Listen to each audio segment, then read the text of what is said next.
There's no word on whether the crashes might have been some sort of act of terrorism, but the FBI is investigating that possibility. Good evening. Tonight, I can report to the American people and to the world. The United States has conducted an operation that killed life, liberty, the pursuit of happiness. Leader of Al-Qaeda. It's about time some of you got acquainted with the real hard truth.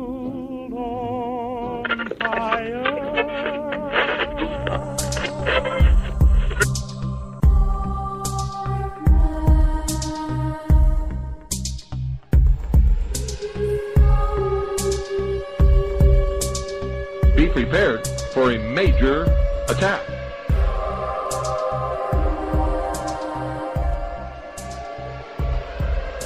We have unconfirmed reports this morning that a plane has crashed into one of the towers of the World Trade Center. It will be those behind the New World Order.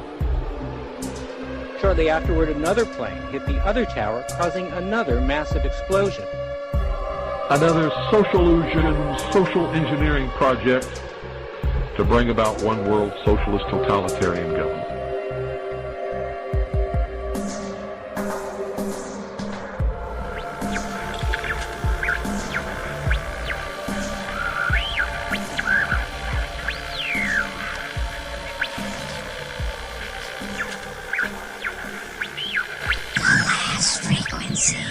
You are listening to The Last Frequency with hosts Michael Vera and Ryan Gable. Oh, hello everybody. This is The Last Frequency. I am Michael Vera, and with me is Ryan Gable, just as that startup said. And Ryan, I hope you're doing well tonight. I know I am. I know there's a lot going on, so I don't know where you'd like to start. I know that there's a lot of talk going on about this ISIS video, so I know we'll be talking about that at some point. But I do want to let people know about our guest tonight. But first and foremost, how are you this evening? I'm doing pretty good, Michael. There's a lot of stuff going on in the news. I saw the video of the burning of the pilot. I've read some stuff about anti-vaccinations and yeah, we're on the same page tonight. We are. We're always just finding the same news articles. We don't even send them to each other. No. And I saw a man get arrested I read about a man getting arrested in Texas this is a pretty funny story. It's in Wichita County, Texas. He goes to pay his property taxes, and he pays them at the tax office right ahead of the deadline, and he pays them in $1 bills that are very intricately folded, the article says. The bills, it says, were so tightly folded that it took employees 6 minutes to unfold just one of the bills. Once they realized that he was paying in $1 bills, I guess the authorities came, said he was being disruptive, and charged him with trespassing on property. I thought it was pretty funny. That's a great way to protest. Yeah, I think so. It is. Well, we'll talk about that tonight, too. Our guest, who will be coming up at the 9:30 mark, is Brandon Keibler. He sent me an email, and I'm just going to share it with you quick. He says, my name's Brandon Keibler, and I was pointed your way by Dan Johnson. Now, those of you who have followed this show know that there's been a few times I've had Dan Johnson on the show. He is the founder of PANDA. And, getting people aware of the indefinite detention bill. So he was working on that, and I think at the time he was 19. Well, our guest tonight is 16 years old, and he's launching a project called Project Digital Privacy, a movement to end warrantless surveillance by police in the local level.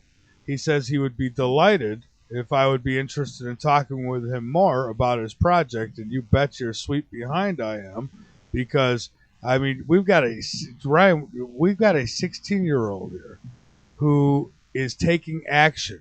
Look at the adults who are sitting on the couch eating Cheetos and watching God knows what. And here's this kid and this young man who is launching Project Digital Privacy. What do you think of that? I think it's pretty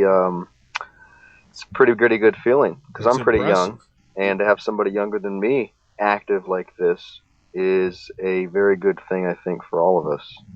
Oh, yeah, absolutely. And see, this is why I'm getting and I talked about it briefly in the chat earlier, trying to get my kids more involved in what I do here. And one at a time. They're not all going to join. I've got 6 of them. So, I mean, not all of them are going to. Statistically, somebody probably will work out there. Well, one is going to, and my son Joshua, who is going to be spending the summer with me, and I'm going to teach him everything he needs to know, and he's got an interest in it, so that's good. And because it is that young generation they're gonna get to their generations. They're better than I will. I mean, their generation's gonna say, "Oh, there's that old guy rapping off at the mouth again," But so it's our youth who we need to educate our youth, I think. So, hey. Everyone needs to do that, educate your kids, get them involved. We got to change that next generation, because it seems like, I mean, there's a generation gap here with you and I, Ryan, but there's, it goes far further than that. I mean, yeah, you're awake and I'm awake, but we've got plenty of people in our generations who are not awake. No, you're right. And today I've actually been speaking with, I think I've spoke with 2 or 3 people today, given them radio show cards, and had a discussion with them about aspartame, high fructose corn syrup, geoengineering, and vaccinations. And to my surprise, they were very aware of a lot of this stuff.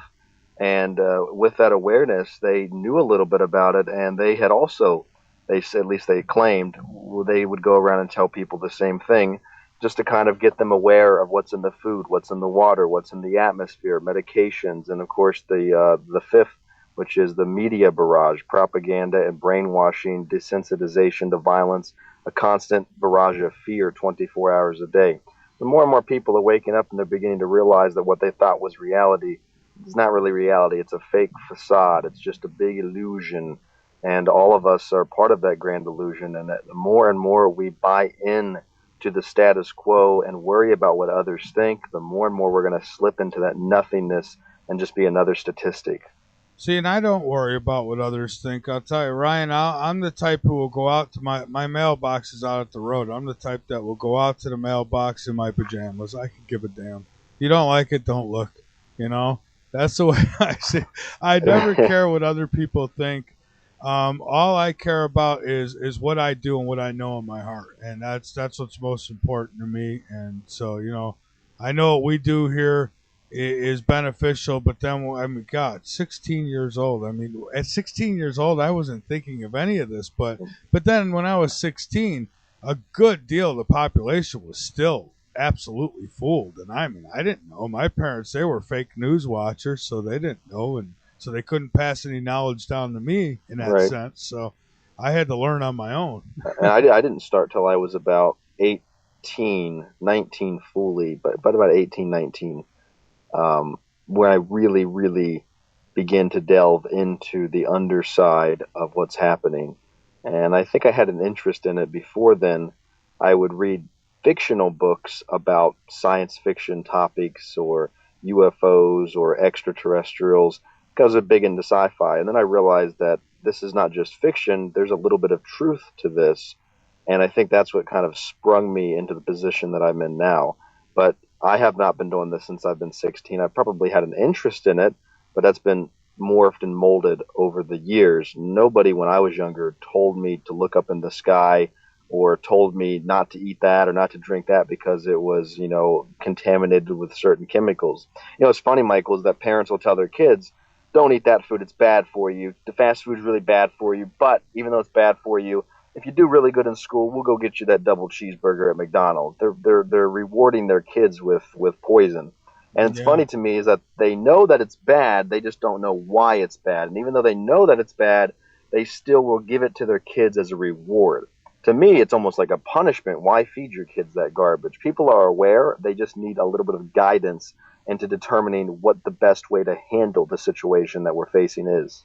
That's right. That's right. And I didn't really start taking an interest in what we weren't being told till I was about 23 years old. What was the first thing that came across your mind? What was the first thing that just in all neon lights lit up and you said, there's something wrong here? The UFO cover-up was the very first thing. See, for me too, that's why I started out reading those books. That's same for me. UFO cover-up. It's, I always thought, and I growing up in high school, I thought, oh, I can't wait till the government discovers this or discovers, and they tell us all, and we could just run through the fields picking daisies and loving each other. And what a joke that was.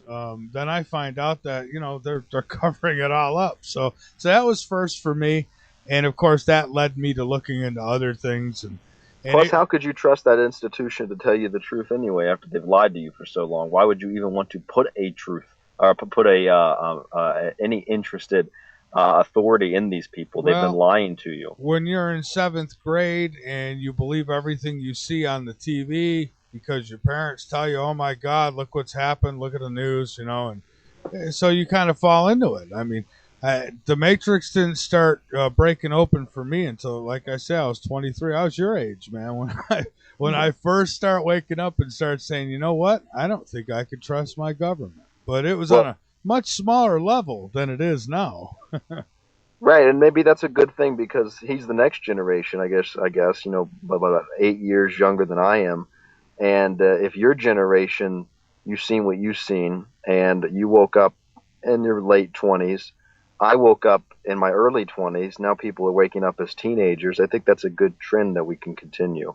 Yeah, if they had the technology when I was 23 that they have now, I probably would have started a show a long time ago because, I never thought of it because I figured at that time you had to either have 5 years in, you had to have some schooling behind you, and you had to be hired by a station. And so, I figured that's too much work. Let me tell you something. You're right about that with the technology. Technology can be used for sinister service to self purposes, and it can be used for service to other purposes. I've gotten emails before, Michael. I'm sure you have too. People asking me how they can start a radio show or a short podcast or something, a half hour spot every week. They just want to record it either for themselves or they want to put it on the internet. And the answer is very, very simple. In terms of what you need to buy, a recorder, a small microphone, a couple wires here or there. You can get a basic setup for a little under $200, and you can have your voice out there. Wow. Not because you want to influence people, because you want them, to think. The problem is like you and I talk about all the time, a lot of individuals who get into this kind of a thing, they want to do it for the fame, they want to do it for the glory, the celebrity aspect of it, they want to do it maybe for the money, for the promotion. And if you do it for that, you're not going to really get anywhere. You're going to be sold out, bought off, and you're going to be handed a product to sell. People like us who basically live with nothing do it because we have a passion, we have a conviction, and we know that what we're doing is right. So if you have a passion for it, then by all means, do what you have to do to get the materials, to do a radio show, get your voice out there, and make a difference. Yeah, and for me, when somebody asks me questions like that about the how-tos with this, the first thing I ask, and I even ask my son, why do you want to do this? What's your reasoning? And if it's just for a hobby, oh well, then you could make part of your hobby doing your research and finding out how you do all this. If if you want to be of service to the world and you want to get to the truth, and that's another ballgame. Now, when I asked my son that, he says, "I want to know the truth," and I said, "You're in." Well, then he's in, right? And another thing about it is, in agreement with what you're saying. The thing is that you really have to understand that it's not a hobby. It can start out as a hobby. It's a lifestyle if you truly, truly are in it for the right reasons. I know you and I, for example, have a little bit of a difference in lifestyle, and you and I probably eat a little differently, and we take care of ourselves differently, but to each their own. What I'm saying is that when I tell you, for example, on the radio, about a specific way in terms of eating that can do a certain thing for your body, for the betterment of your body, I actually do that. It's not preaching and then doing something entirely different. I stay away from anything that I can, at least on the surface, know, whether it's by a label, a third-party verification, is not genetically modified. I try to do everything that I can to live the exact way that I promote myself on the radio. Otherwise, you either become a sellout or, again, you're doing it for the wrong reasons and you're really diluting the truth that you wish to promote. Well, I stay away from aspartame and those things that I talk about. I stay away from McDonald's and the Burger Kings, and but I have a candy bar every now and then. I do things like that, and the way I see it, I mean, is that going to hurt me any worse than those chemtrails that they're pouring on me? So, I mean, to a point. I mean, I'll tell people that's like smoking. I used to criticize smoking, but I say, hey, I do it, but I still know it's bad. I know it's dangerous, but I don't do it anymore. But I used to, and so I still criticize it even though I did it, because anybody with common sense would agree and say, yeah, you are stupid for doing that. Yeah, and when you look at it, we're really being attacked on all fronts, and a lot of the times, when you do research and find out that your food is literally poisoned, the water that you drink is literally poisoned, the atmosphere is literally poisoned, the medication you're given is literally poisoned, and the information that you get through television or newsprint or any other form of media that's considered mainstream, official, status quo beliefs, all of that is like poison for your mind. We're being hit from every single angle. And it's not always that it's a sinister conspiracy with 5 guys, black suits, ties, in a room making a deal with extraterrestrials to enslave humanity. That might be what it looks like on the surface when you look at it from a very, very small, localized lens. When you look at it overall, what it is I think, at least in my opinion, it's like that movie in 1976 called Network. And the one guy who's head of the corporation was explaining how the television system works and how the world really works. And he was explaining how the world is a college of corporations and everything is about business and making money. So when you see that a smart television, when you purchase it, and you don't have to purchase one, you can go online to the website, says that everything that you comment about in front of your television can essentially be taken and is taken and distributed to a third party. Well, that third party, you might say, oh, it's the NSA, it's the FBI, oh, it's the local law enforcement. Well, they have access to it through programs like Operations, Stingray? But it's not just the government that is listening to what you're doing. It's the companies that sell that information for advertising purposes and make money off of it. It's about making money. It has a lot more to do with corporate greed and the bottom line than it does with some extraterrestrial conspiracy theory to enslave mankind. At least that's the conclusion that I've come to. Well, yeah, it is. I've learned a long time ago not to believe anything that comes over the TV, but people still do. Now, I did watch that video just as you did, and after our guest tonight, burning? Yeah, I think we'll wait till after the guest tonight, and we'll get into these other issues, because I have a feeling we're going to get cranking on these things, and we're going to have to stop. So, yeah. And I don't want to have to do that because there's some things in the news right now that have got me really perturbed, and I really don't feel like getting mad right now. But there's some things that should get a lot of people mad. It has to do with the borders and all kinds of stuff, but we'll get into it all. You're right. I just wanted to interject that people are getting mad, and people should get mad, rather. And that's the problem, is that people don't really tend to get mad. And when they do, they don't control that anger properly. They let it take over them, and they turn to the first person, the first line or sense of what can protect them. So they turn to institutionalized government and religions to protect them from the supposed bad guys who, in fact, those institutionalized religions or governments are usually promoting or backing those groups of terrorists, or whatever the case may be, the quote-unquote bad guys. So when you look at it and understand that the exact people that you look up to for protection are the ones that are causing the problems, it's unbelievable to me the way that people continue to buy back into that system. And when you look at like this burning of the pilot by ISIS, it's just unbelievable that people can watch that and be completely terrified. And that's what it's all about, is that people don't care, or they do care. They're just so scared to react, or speak outside the box, that they've locked themselves inside of a prison and they put a muzzle in their mouth, and they're scared of what everybody else is going to think. They're scared of being labeled with this or with that, and having that associative image of someone might label you with a negative terminology like a conspiracy theorist, and that might affect your relationship or your job, so you better be quiet, be a good sheep, and go back into the pen before the sheepdog barks and the shepherd comes out and beats your ass. Well, I don't think it's so much. I don't think as many are scared as many are just feel like they're helpless. Complacent? Like there's nothing they can do anyways. Why bother? I think that's where a lot of people are, and it's a really crappy attitude to have, and it's a reason why we're not getting anywhere.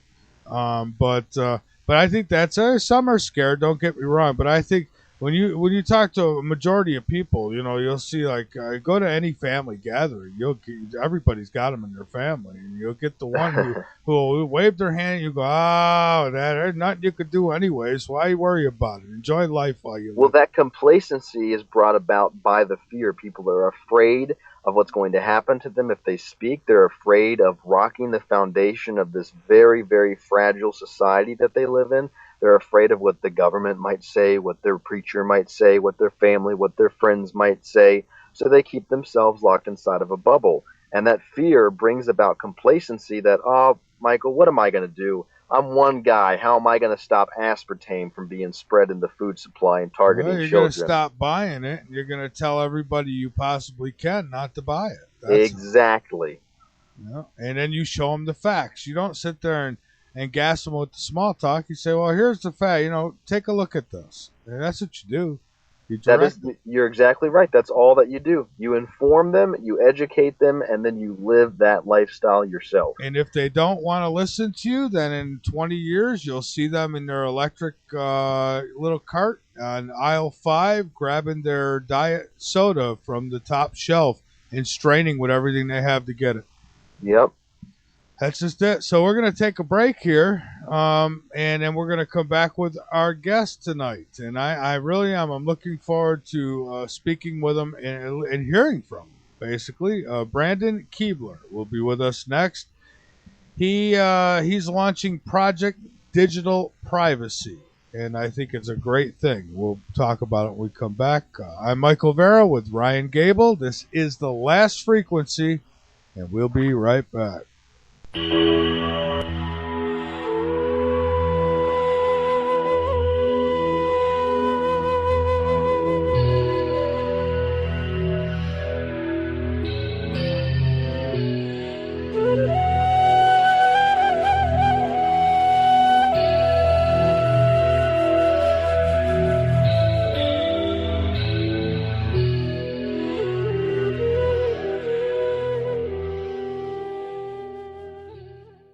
The L&M Radio Network and Late Night in the Midlands depends on you, the listener. Without you, there would be no us. So help us continue to bring you the best guests with the best information, and subscribe today. Information on becoming an L&M subscriber can be found at the top of LateNightInTheMidlands.com. Just click the About Subscriptions tab and become part of the family while helping the truth stay alive.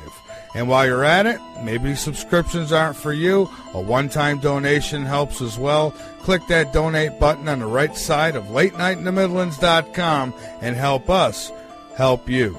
Hello, this is Dick Farrell, here to tell you about OxySilver. Legally available only through CureShop.com and HealthyWorldStore.com. Don't be fooled buying silver products from copycats and criminals. You've heard Dr. Leonard Horowitz and experts urge you to avoid deadly vaccinations and illegal operators selling stolen OxySilver and OxySilver copycats. You've heard experts tell you about suppression in alternative medicine and confusing propaganda in healthcare and the truth movement. Read Dr. Horowitz's book, Healing Celebrations, to learn how miracle healings can be made to happen through faith, prayer, and a pure diet. Get great immunity using vitamin C, D, and OxySilver. Liquid Dentist, GI Flora Pro, a top-shelf probiotic. Use Green Harvest as a great-tasting meal substitute for energizing organic nutrients and losing weight. And Zeola, and natural clays for detoxifying your body. More advice, all these products and more are available from TheCureShop.com. including Oxy Silver, the world's most powerful silver hydrosol. Electro-energized to put risky injections, toxic antibiotics, and deadly drug pushers out of business. Oxy Silver is covalently bonded to water. Unlike any other silver product using the frequency of chlorophyll 528, what Dr. Horowitz explains is pure tone love, the universal healer. NASA originally developed covalently body silver hydrosols to keep astronauts healthy in space. Dr. Horowitz added the 528 frequency to NASA's formula and more. Oxy Silver works three ways to electrocute dangerous germs better than anything, far better than all leading silver products, and without any risk. Oxy Silver oxygenates and resonates with 528 for faster healing. So help save lives, putting drug lords and criminals out of business, and keep the LNM network broadcasting. Register for our free cooperative at healthworldaffiliates.com/4948. That's healthyworldaffiliates.com/4948. And buy Oxy Silver and other great products in package specials at great discounts from theCureShop.com. Buy Oxy Silver, GI Flora Pro, Green Harvest, Zeolove, and Love Minerals at great discounts at CureShop.com. That's CureShop.com with two P's. CureShoppe.com. Or call toll free at 1-888-621-7611. That's 1-888-621-7611. Do it now.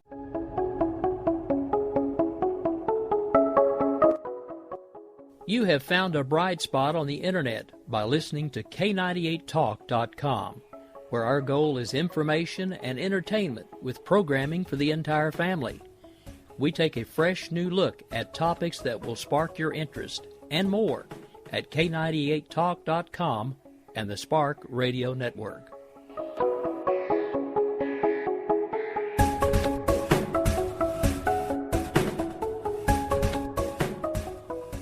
From all of us at the LNM Radio Network to all of you who have tuned in and showed your support in 2014, we wish you all a very happy 2015. Thanks to you, Late Night in the Midlands is on its way to 8 years and counting. The best guests with the best information and the best listeners around the world. Late Night in the Midlands. We cover everything. Join us every night from 9 p.m. to 12 a.m. Eastern on the LNM Radio Network, and join us every Sunday night at 12 a.m. Eastern on the Dark Matter Radio Network.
Is the last frequency. That is Lone Wolf, the Patriot version, and we're ready to get things rocking here, shall I say, with Ryan Gable and myself. I'm Michael Vera.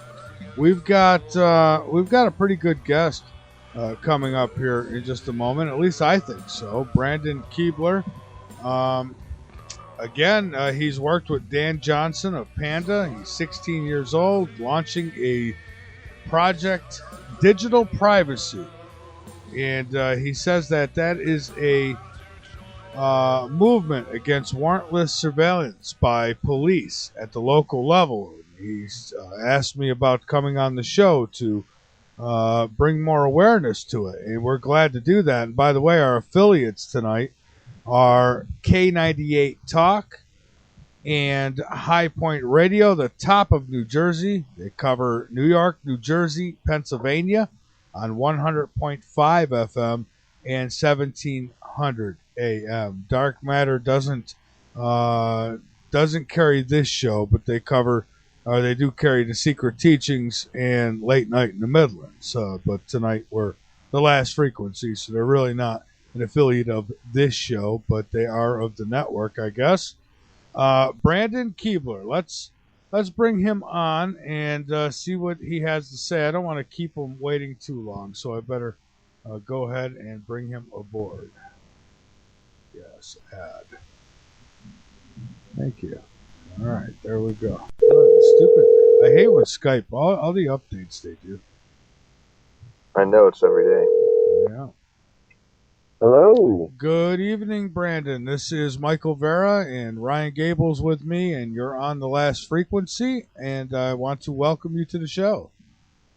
Yeah, thank you all for having me. Oh, absolutely. I was just telling the listeners, I think it's wonderful, and, for an older guy like myself, I'm 43, and I see people sitting around doing nothing, and then I see a 16-year-old who is right on top of his game with this project Digital Privacy, and I was looking forward to hearing you tell us about that, and good for you. Thank you for putting effort in and trying to change things.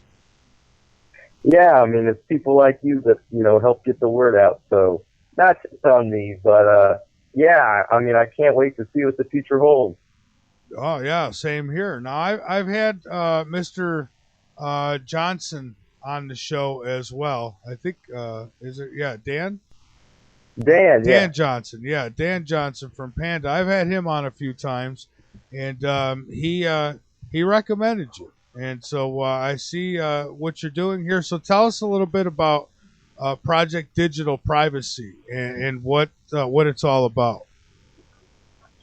Sure. So Project Digital Privacy, what we're really trying to do is trying to end warrantless digital surveillance in local places. So by things like county police, through the use of legislation that we introduce at the local level. Fantastic. So, what's the main concern? I mean, we've got the NSA, we've got the police. I mean, how deep does it go? This project. Oh, I mean, so when we first started out, I mean, personally, I have a massive issue with the NSAs. I mean, I'm sure everybody listening does. And well, as we sort of figured out, well, you can't kind of introduce a law at the county level telling the NSA to, hey, stop that because the NSA is bigger than you. What you can do is work with local police departments to stop things like fake cell towers. Yeah, and now that's something that we covered that months ago. Remember that, Michael? Yeah, I was just gonna say this is something that's kind of been a pet peeve of ours. And there's these not just normal cell towers, but cell towers that are just popping up everywhere that nobody seems to want to admit that they belong to them. I know. I know the ACLU. They tried to do a study into the use of police departments with these IMSI stingray catchers, as they're popularly called, but no one would give up on how many people use them. Yeah. So Project Digital Privacy. Tell us a little more about it. I mean, how far has it gone so far? I mean, how many people are on board with it? And what is the ultimate goal? Alrighty, so right now, as far as we've gone, we've launched last week, and we have 2 or 3 people that are already looking into introducing into their town. We're at least talking with the Florida Libertarian Party about introducing it. Our resolution that we've made up, which I'll talk more about here in a second, sure, into a Florida county of 1 million, and then there's also 2 cities in Pennsylvania that we're starting to work with. And then for as far as how many people we have on, I mean, who's working with us right now, it's really just me, and then the help of Dan Johnson, from PANDA and Solutions Institute. And I've got a few other close activist friends that are helping me here and there as well. That's fantastic. Well, what's the area of coverage on the program? Obviously, it's about digital privacy, but how far does that go, especially now that we have what we call smart TVs, the Nest smart thermostats, and the smart bulbs? All of that kind of is encompassed in an all-out digital spy grid, if you will. How much does your system go into keeping us protected from all of that, or is it just more of a stepping stone to something larger? It's really more of a stepping stone. I mean, the resolution that we've made up, we call it the Restoring Personal Privacy Resolution. You introduce it into your town, and it stops police departments from doing things like working with the NSA and the DEA. It stops them from purchasing these cell phone towers. It works with them on getting new training on how to not violate civil rights, Fourth Amendment issues, things like that. But, I mean, really it's a stepping stone. I mean, obviously we want to try and end all of warrantless surveillance, but that's not really an option right now. Well, it all sounds very reassuring. It really does. And now what would I guess your peers, your friends, people in your generation, how are they taking this? I mean, do you find that there's a majority of them who are taking it serious, or do you find that a majority of them don't really care? Because we try to figure that out here sometimes. Sometimes we get surprised. I mean, really, it's sort of a 50-50 split. I mean, you have the people that say, oh, yeah, I want to help, but then all that they do to help the cause is, share like something on Facebook. But then you really have the others, that are interested and think, hey, this is wrong and I want to get involved. And that's kind of where we come in. Uh-huh. All right. So how can people get involved? How can people help? Even more than just a like on Facebook, even though I'm sure that helps too. Yeah, so what we sort of serve as is sort of a decentralized hub. I mean, hopefully the users, I know you all are familiar with the PANDA model.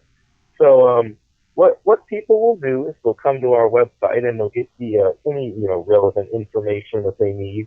And then what they'll do is they can go back to our website and contact us personally, and then we'll help guide them through. We'll give them a packet and help them introduce not only the resolution into their town, but help them pass it.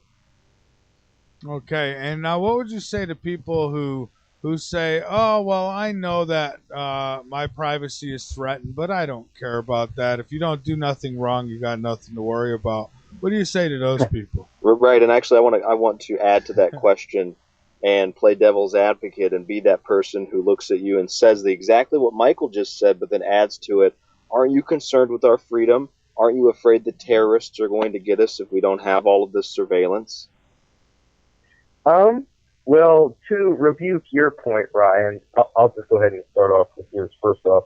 I know Congress did a study about the NSA surveillance, and while they found that it was a large waste of money, they also couldn't find that it helped stop any one terrorist case that they either couldn't find or the NSA wouldn't give up on. And then to the people that say, oh, I don't really care about my privacy. If I have nothing to hide, why should I care? I really say to them because there are people that care. I mean, obviously, nobody wants their dirty laundry aired, and I'm sure that your brother, mother, sister, aunt, uncle have things on their cell phones, computers, etc. They wouldn't want other people looking at. Absolutely. I mean, I've got stuff on mine I don't want people looking at, but it's show related, not nothing embarrassing, just stuff that doesn't need to get in the wrong hands. And I worry about stuff like that sometimes. And people say, oh, what are you worried about if you're not doing nothing wrong? Well, I don't need to feel like I need to watch what I say because I'm being listened to or I'm being recorded or what have you. And so that's where I stand with it. It's, do you want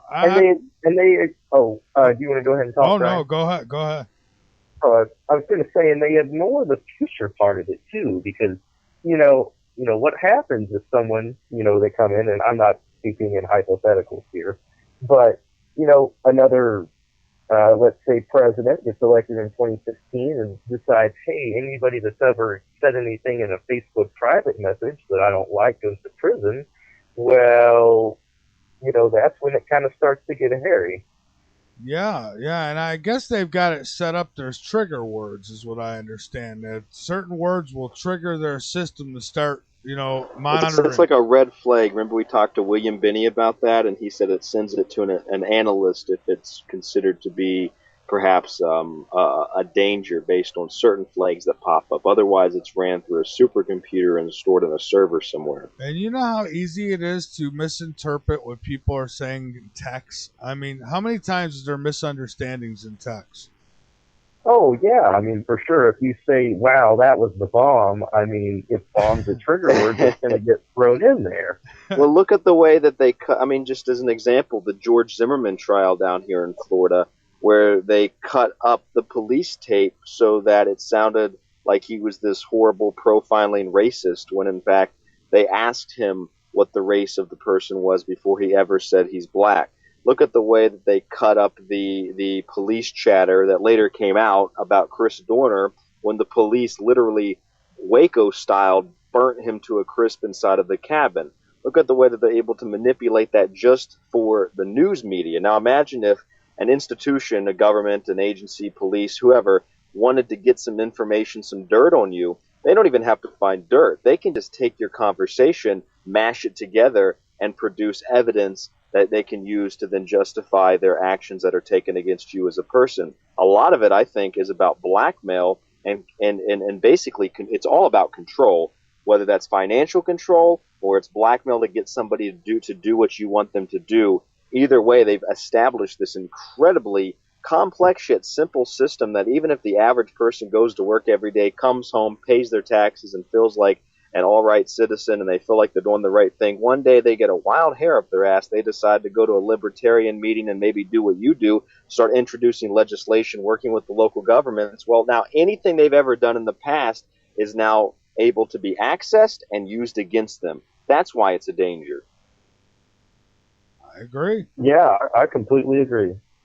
Absolutely. So now, I guess the next question would be is how far have you gotten with this? I mean, what's the progress on it? I mean, are you getting any feedback from, I don't know, senators, congressmen? Are there any of them getting mad or happy, or how are they taking it?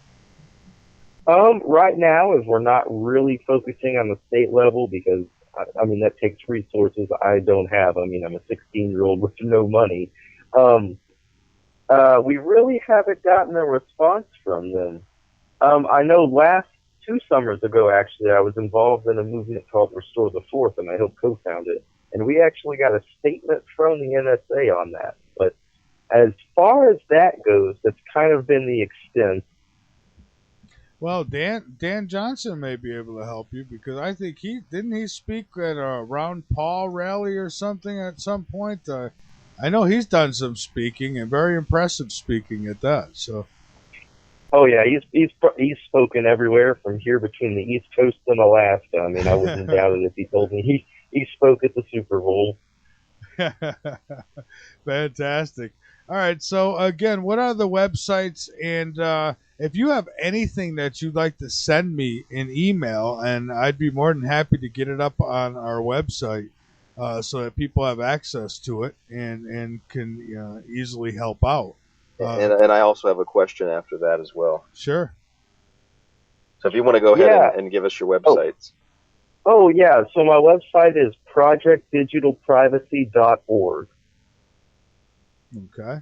All right. And I've got that one linked up on the homepage, as a matter of fact.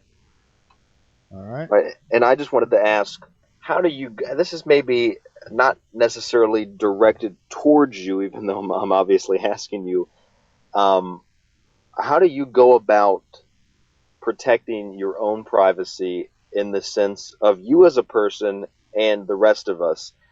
All in the sense that, yes, this technology, social networking, cell phones, laptops, tablets, Bluetooth, everything makes life a little bit easier when you're living in that fast-paced kind of a world.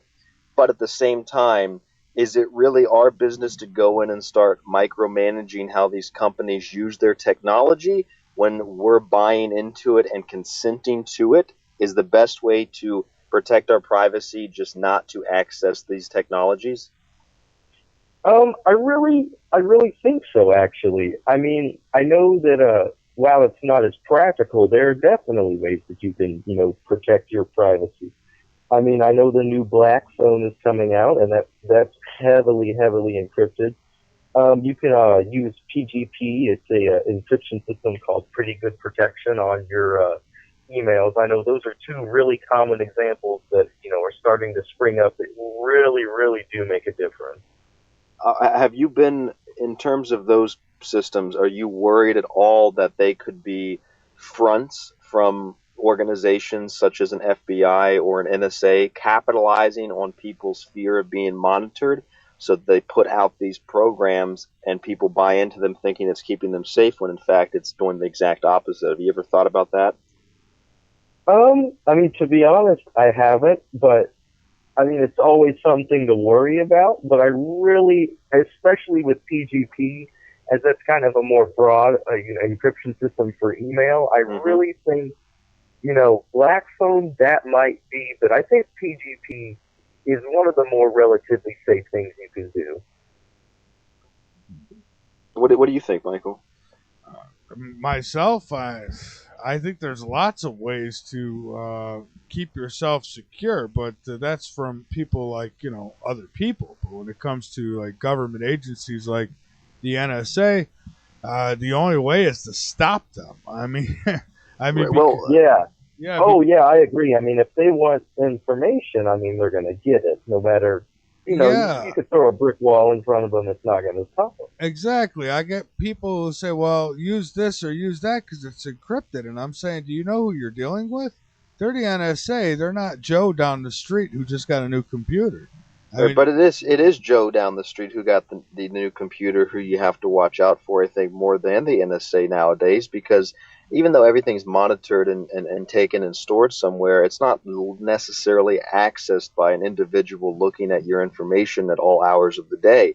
However, Joe that just got the new computer down the street who wants to do a little bit of hacking or wants to look into your house through your smart TV, through your CFL bulbs and access your internet, whatever the case may be, they are targeting you as a person. And that's another reason why I think that privacy and staying away from a lot of these so-called smart technologies is more about protecting ourselves from the crazy nut job Joe down the street than it is protecting ourselves from the NSA, although that's a major part of it. It brought to light this kind of technology and surveillance, but we have to look at it from both fronts. Just like in terms of the National Security Agency, people are worried about being monitored, but they don't understand that it's corporate America who wants to monitor them too through companies like Google and Yahoo to get all of that information so that they can sell you products. It's a business about making money as well.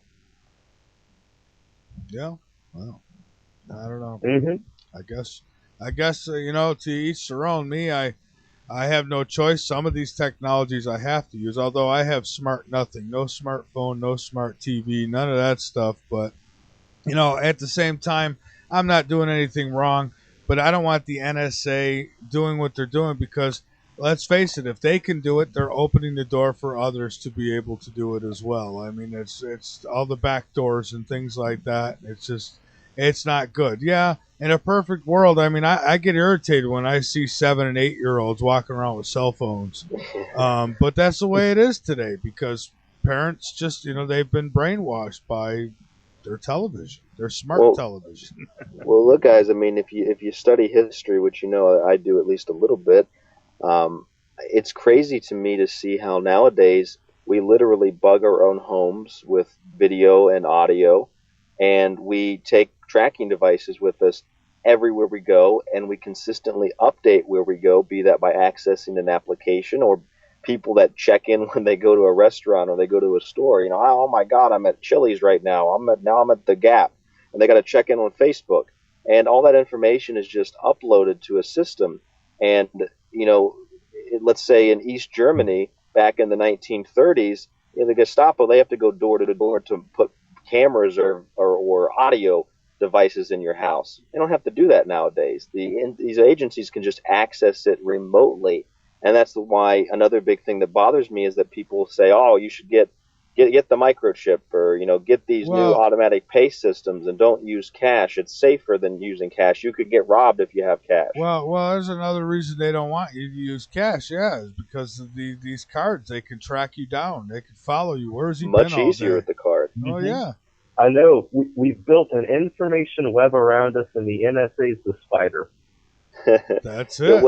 Let me ask you, actually, what about, let's say, our ID cards that we get, driver's license or passports? Most of the new ones have microchips in them. Do you know if you buy like an RFID blocker and put your card in it or your passport in it when you travel, do those things actually work? Have you ever researched that? I mean, to be honest, I haven't looked too much into that. I mean, I know as far as tracking devices, I mean, I know that there's things in license plates, things like that. But, I mean, personally, I'm not an expert on that front, so I couldn't really tell you. Okay. Well, I appreciate the honesty, and I actually don't know about the license plate. Can you tell me about that? Yeah, so I know in some states, I think Kentucky, the state right next to mine, live right next to it, was thinking about putting in a license plate trackers on places like bridges. Oh. I see. I didn't know that. Did you know that, Michael? I had no idea. Now, what I did know is I know the police here in Columbia have had, and I think they've had it for a few years now, a little deal where they could drive through a parking lot of, say, Walmart, and they could just scan all the cars as they're driving by, and it'll tell them if a car is got the wrong plate, or if it's not registered, or if they paid their taxes and all that stuff. Yeah, I've seen that now, too. It's just automated at this point. Yeah. Well, what do you think the end game is for? What, I mean, is it just about making money? Is it keeping tabs on people for control? What's the end game to all of this? I think it's a little bit of both. I mean, I'm sure that there's a lot of backdoor blackmail that goes on. But I mean, really, there's a number of things. I mean, probably some use it for blackmail, some use it to, increase money, some use it just to, I mean, who knows, just because there's sick people. Right, I mean, right. I really don't know if they've even planned for an end game. They just kind of do it because they can. It's a very good perspective. What do you think was the one thing in your life, and mine's very kind of blurry somewhat, and I'm sure Michael's is somewhat blurry. What's the one thing that kind of transitioned you out of the old you into the new you, or were you always thinking along these lines? Did your parents inform you about this stuff as well? Really, I can think of really one moment. So I was in, I was in Orlando, Florida about a year and a half ago in June, and I saw on my television, because I was on vacation, looked on my television, and I saw, all the Snowden revolutions just, unfolding in front of my eyes, and I thought, this isn't a world I want to grow up in. I should do something. And then I did. And that's what you did. You just acted. I just acted. Yeah, I went on a website called Reddit. I mean, hopefully you all might be unknown of that. And then I went off of there and I went onto an IRC Internet Relay chat room, and through that helped to found a movement that in 3 weeks got 15,000 people out to protest. Wow, that's incredible. Yeah, that was age of 14. You were down here when I was here in Orlando. I just moved out of Orlando recently. I'd lived there for a while. I'll tell you what, Orlando, if you didn't get a chance to explore around Orlando on vacation, there are laws, guys, in Orlando where, let me give you an example. There's a woman carrying a Bible down the street one day in a place called Winter Park. Did you go to Winter Park when you were in Orlando, or were you on the outskirts somewhere else? I think I was on the outskirts. Okay, well, there's a law, for example, a woman carrying the Bible, and these people complain and say that it's offensive she's carrying the Bible. It violates their freedom of religion, which was very ironic. So the police come and arrest this woman. Were their faces covered? I don't know. And then, you have the Orange County Courthouse, where you have the Casey Anthony free speech zone set up, where you get arrested if you speak outside of the free speech zone. It's illegal to be homeless in Orlando. All these little things that take place on a local level, and if you don't stop them there, they're going to explode onto a national, federal level, and that's what we see happening, which I think is why it's so important, whether you're 40-something, 20-something, or you're 16, like all three of us are. It's important to make a difference by taking action like you have, getting involved, and stopping this crap on a local level before it blows up to a point where it's almost as if you don't have an option but to follow along with the progression into an Orwellian Huxley society. Papers, you have to take please. Action now. Papers, please. Papers, please. Yes. Can I see your papers?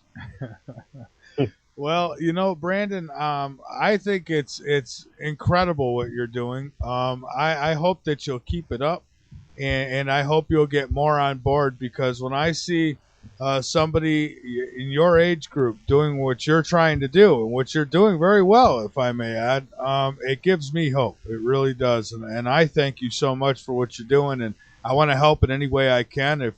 If you send me links and such in my email, I'll gladly put them up on the website, keep them there for you. And you're welcome back anytime. Thank you. I'm sure, I'd love to be back on.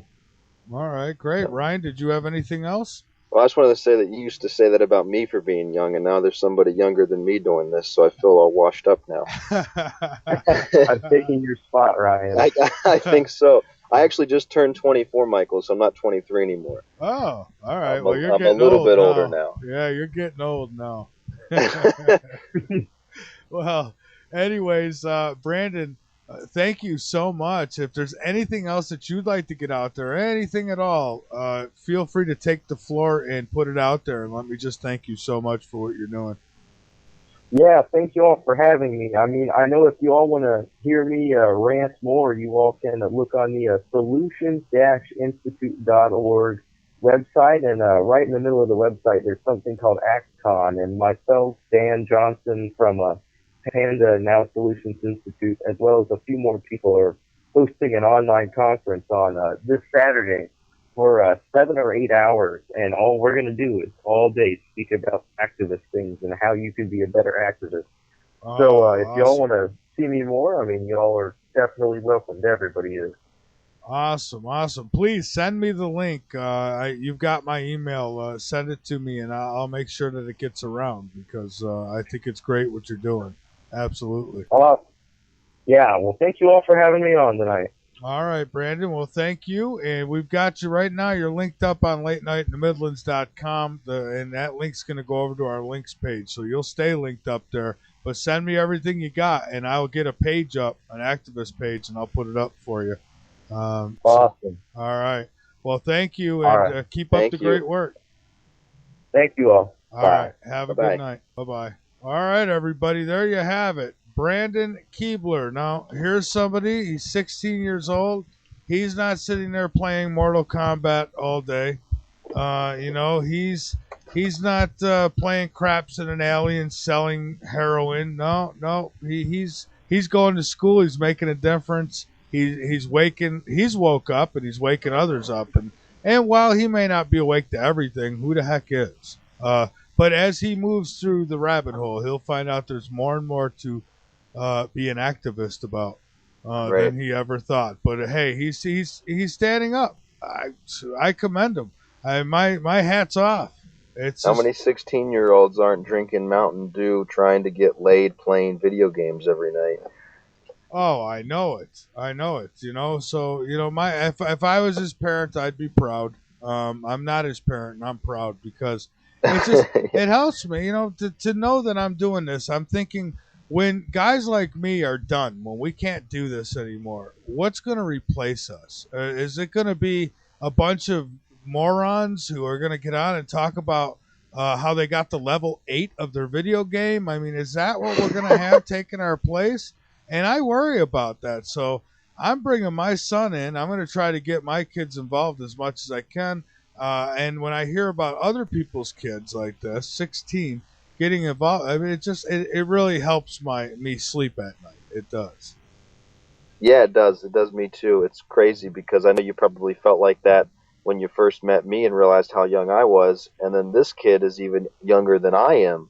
And like I said earlier, seeing that generation gap, 3 completely different perspectives growing up at 3 completely different time periods, but they all kind of coalesce together. It's incredible to see that all 3 of us can see, literally and hypothetically, the tyrannical system that's been built up around us, that history is continuing to repeat itself, and we're able to see that, and we're able to stand up together, united among different age groups, different belief systems, and we can stand and fight this thing. It's really, really, really incredible. Yeah, and when I first listened to your show, when I first heard you, with the knowledge and the wisdom that was coming out, honestly, I thought you were older. I thought you were going to be older than me, to be honest with you. It's like you surprised me when you told me how old you were. I was like, wow, alrighty then. So, good stuff. But we're going to take a break here.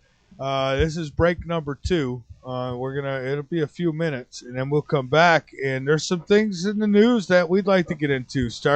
I want to talk about vaccines. I want to talk about surviving cyberspace with cloning of their brains, and that is the elites we're talking about. I saw that. Yeah, so we'll talk about that. Also, the illegal immigration and where it's going, what's happening. They want to now it makes sense. You wonder, why was a city in the United States just falling apart and being abandoned? Detroit? Well, now they're talking about, we could give amnesty and all these illegals can repopulate Detroit. You think that was the plan from the start? I'm beginning to think so. I think so. It looks like that. Yeah, so there's a lot to talk about tonight. And not to mention, tax returns. Did you know, Ryan, that those illegal immigrants who broke the law, who came in and broke the law in this country, if they've been working illegally, they're here illegal, they broke the law, they've been working for the last few years, they can now claim back taxes for the time that they were. Oh yeah, we'll get into that too. If that don't piss you off, then turn this station off and go shoot yourself up with something, because there's something wrong with you if that don't make you mad. It makes me mad. I'll tell you what. Man. Yeah, how about that? So there's just so much to talk about. We'll get into it all when we come back. This is The Last Frequency. I'm Michael Vera with Ryan Gable. We'll be back in just a few minutes.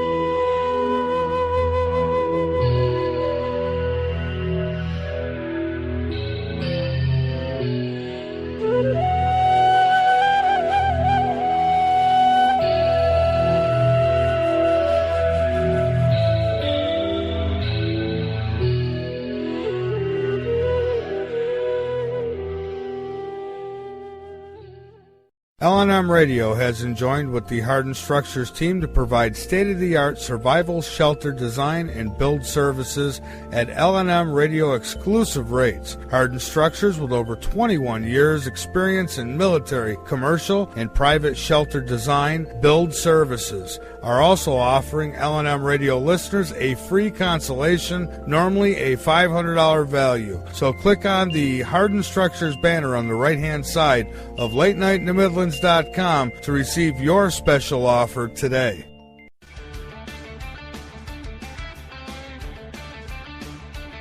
You have found the best place on the internet by tuning into K98Talk.com, where it is our mission to broadcast the very best variety programming, giving you a balance of information from every angle and letting you decide. We are here to serve our listening audience with a proven track record. So stay with K98Talk.com and the Spark Radio Network, and we will keep you informed.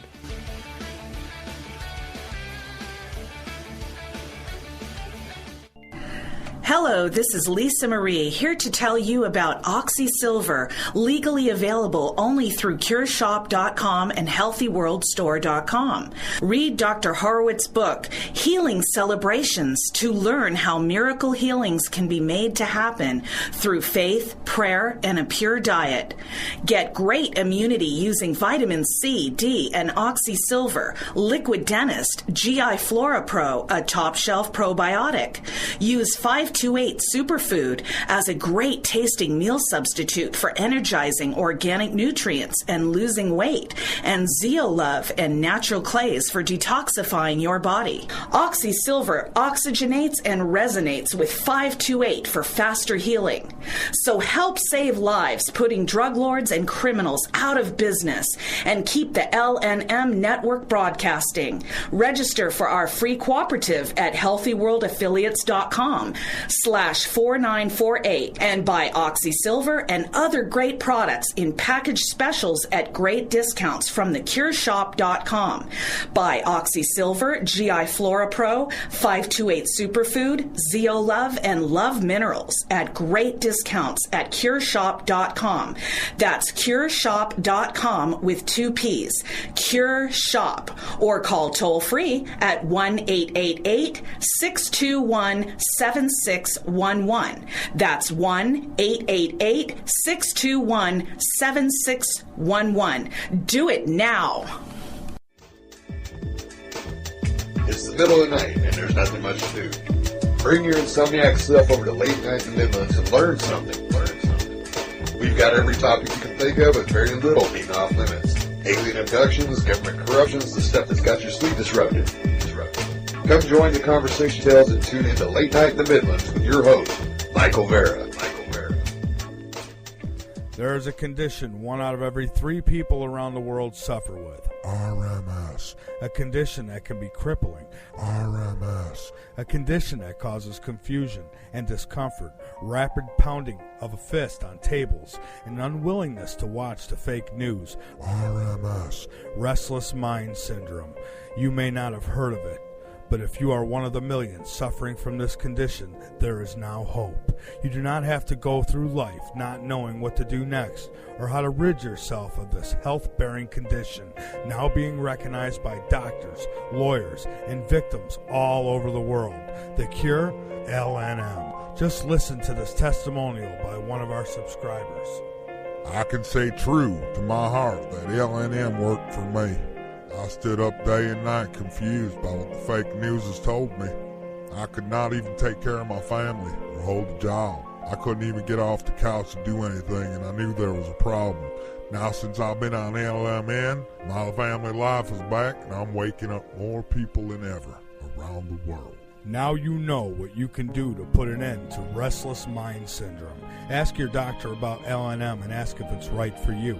LNM should not be taken without a prescription and should never be taken while on drugs like Fox News, MSNBC, CNN. You should also tell your doctor if you take Glenn Beck, Rush Limbaugh, or Randy Rhoads serious. Side effects of LNM include waking up, spreading truth, passing out cards and flyers. Other side effects may include but not limited to the expansion of mind and thought, arguments with sheeple, high blood pressure, preparedness, mood swings, and the feeling of a need to get involved. If you see chemtrails after you have begun using LNM, contact your state and local officials immediately because this could be a sign you're waking up. LNM, because you don't have to live in the dark with RMS anymore.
Last Frequency on the LNM Radio Network. I'm Michael Vera with Ryan Gable, and this one, folks, I tell you, is all the time. Send me in your music, as long as it's yours, and you have copyright of it, and you give me permission to use it, and I'll use it on this show. This is Pura Farm, and the song is 100% pure.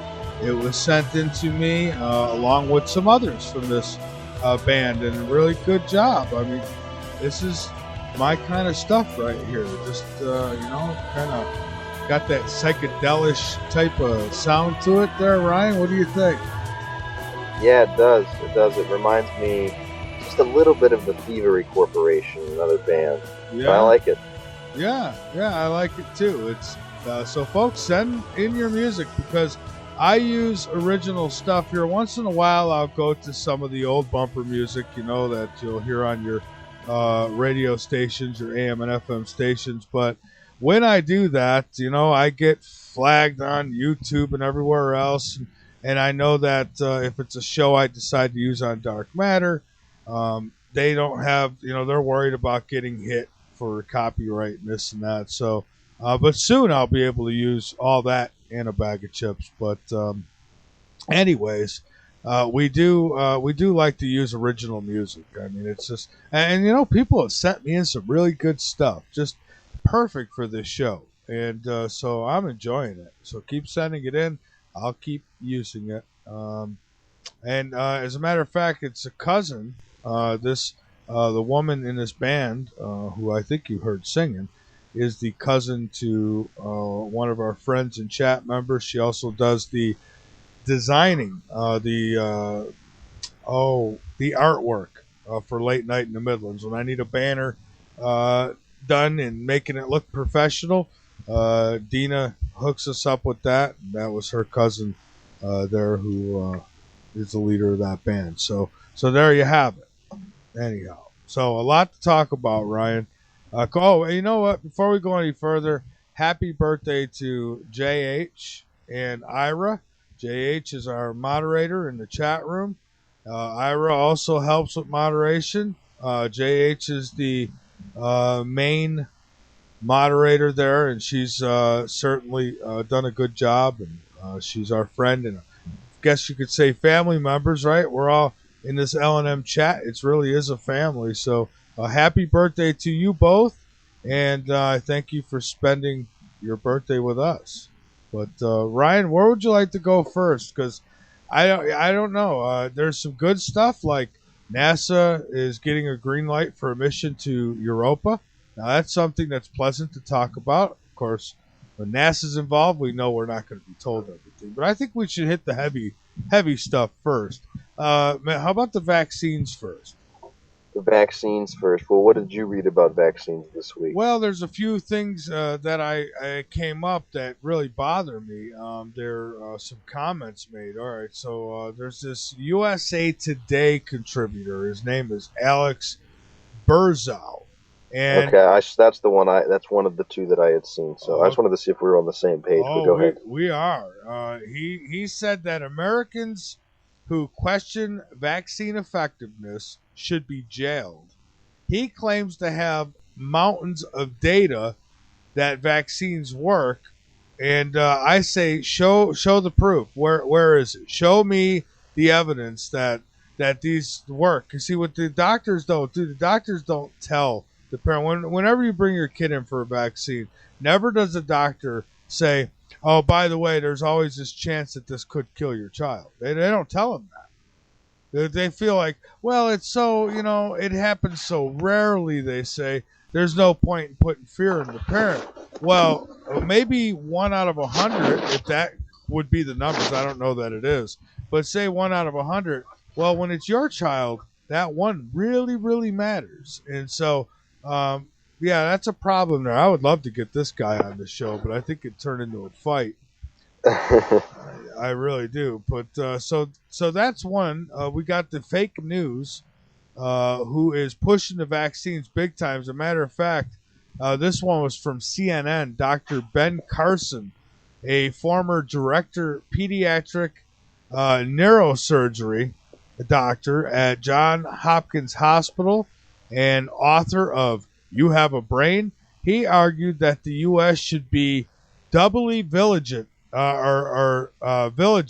about vaccination with children here's his reason. His reason is due to the dangers of an open border, he says. So haven't you been saying that for a while? I certainly have. I tell you, it's all linked. Run for Congress, man. Man, I'll tell you what. It doesn't take much to figure these guys out. If I can do it, anybody can do it. I can do it while watching a hockey game, cooking dinner. I can figure this stuff out. And it's not because I'm smart. It's just because once you open your eyes, it just starts to make sense. I mean, look at the things that we talk about on this show that within 24 hours make it into the mainstream news, or within a month make it into the mainstream news, that when we talked about them, they seemed to be crazy by the average person, not the listeners. But then a month later, it's mainstream news, and everybody tends to believe it and buy it.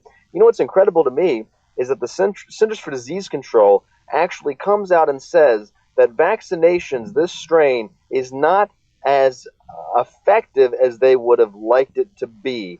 Therefore, they say that the vaccination for this strand of the flu is basically useless. But at the same time they say it's basically useless, they then turn around and say you should still get it because you want to make sure you're protected from the small percentage that it does protect against. And by the way, it doesn't protect against this strain of the flu because this strain has mutated because we've given out too many vaccinations. Then they say, well, look, it doesn't work, but get it anyway, which is really stupid. That's like saying, the car doesn't work, it has no wheels, it has no engine, but buy it anyway if you're going to take a cross-country trip. It doesn't really make any sense. Then they turn around and say, then go to your doctor after you get the vaccine that we know doesn't work and get antiviral medication that you or your insurance company can pay for. So somebody, again, is making money, and it's all a big fat lie. Then they turn around and, Michael, they tell us that remember, how many times have we heard? There's no link between vaccinations and autism, and there's no link between mercury and vaccinations. Then you come to find out, if you read the packaging to a vaccine, if you can find a damn package, because I've been to Publix, which is down here in the South. I've been to other stores that have like a pharmacy, and it's like trying to get the code to a nuclear weapon to get the vaccination packet. And it's crazy because if you look at the ingredients in vaccinations, for example, one of the things that they use is egg protein. So if you're allergic to eggs and your doctor doesn't have the common sense to ask you what kind of allergies you have, and before they do a vaccination, most of the time they don't anyway, at least the doctors that I've been to, and you're allergic to eggs, you get injected with this. It has nothing to do with mercury, nothing to do with autism. You could die simply from an allergic reaction because the doctor neglected or chose not to tell you what was in the vaccine because the drug companies refused to allow them to hand out that information. So that's just with something such as allergies. When you look at what else is put into the vaccination, I mean, I got a list of things here. They put sodium chloride, which is an inhibitor of muscle contraction and growth, and it increases your blood pressure. They put sorbitol, which I found in toothpaste and other types of food at the grocery store. It's a synthetic sweetener, and it causes nausea, diarrhea, stomach cramps, respiratory problems, dizziness, rectal bleeding, which was really terrifying, anal irritation, and I'm not making these up, and it causes irritable bowel syndrome that it causes it to flare up, and it can actually cause IBS. So those are just two things. You've also got things such as phenyl acid, which is carbolic acid, which they use in lice shampoo. The Nazis used it to execute people in their sterilization programs. You've got formaldehyde, which is basically the fundamental component of which aspartame breaks down into.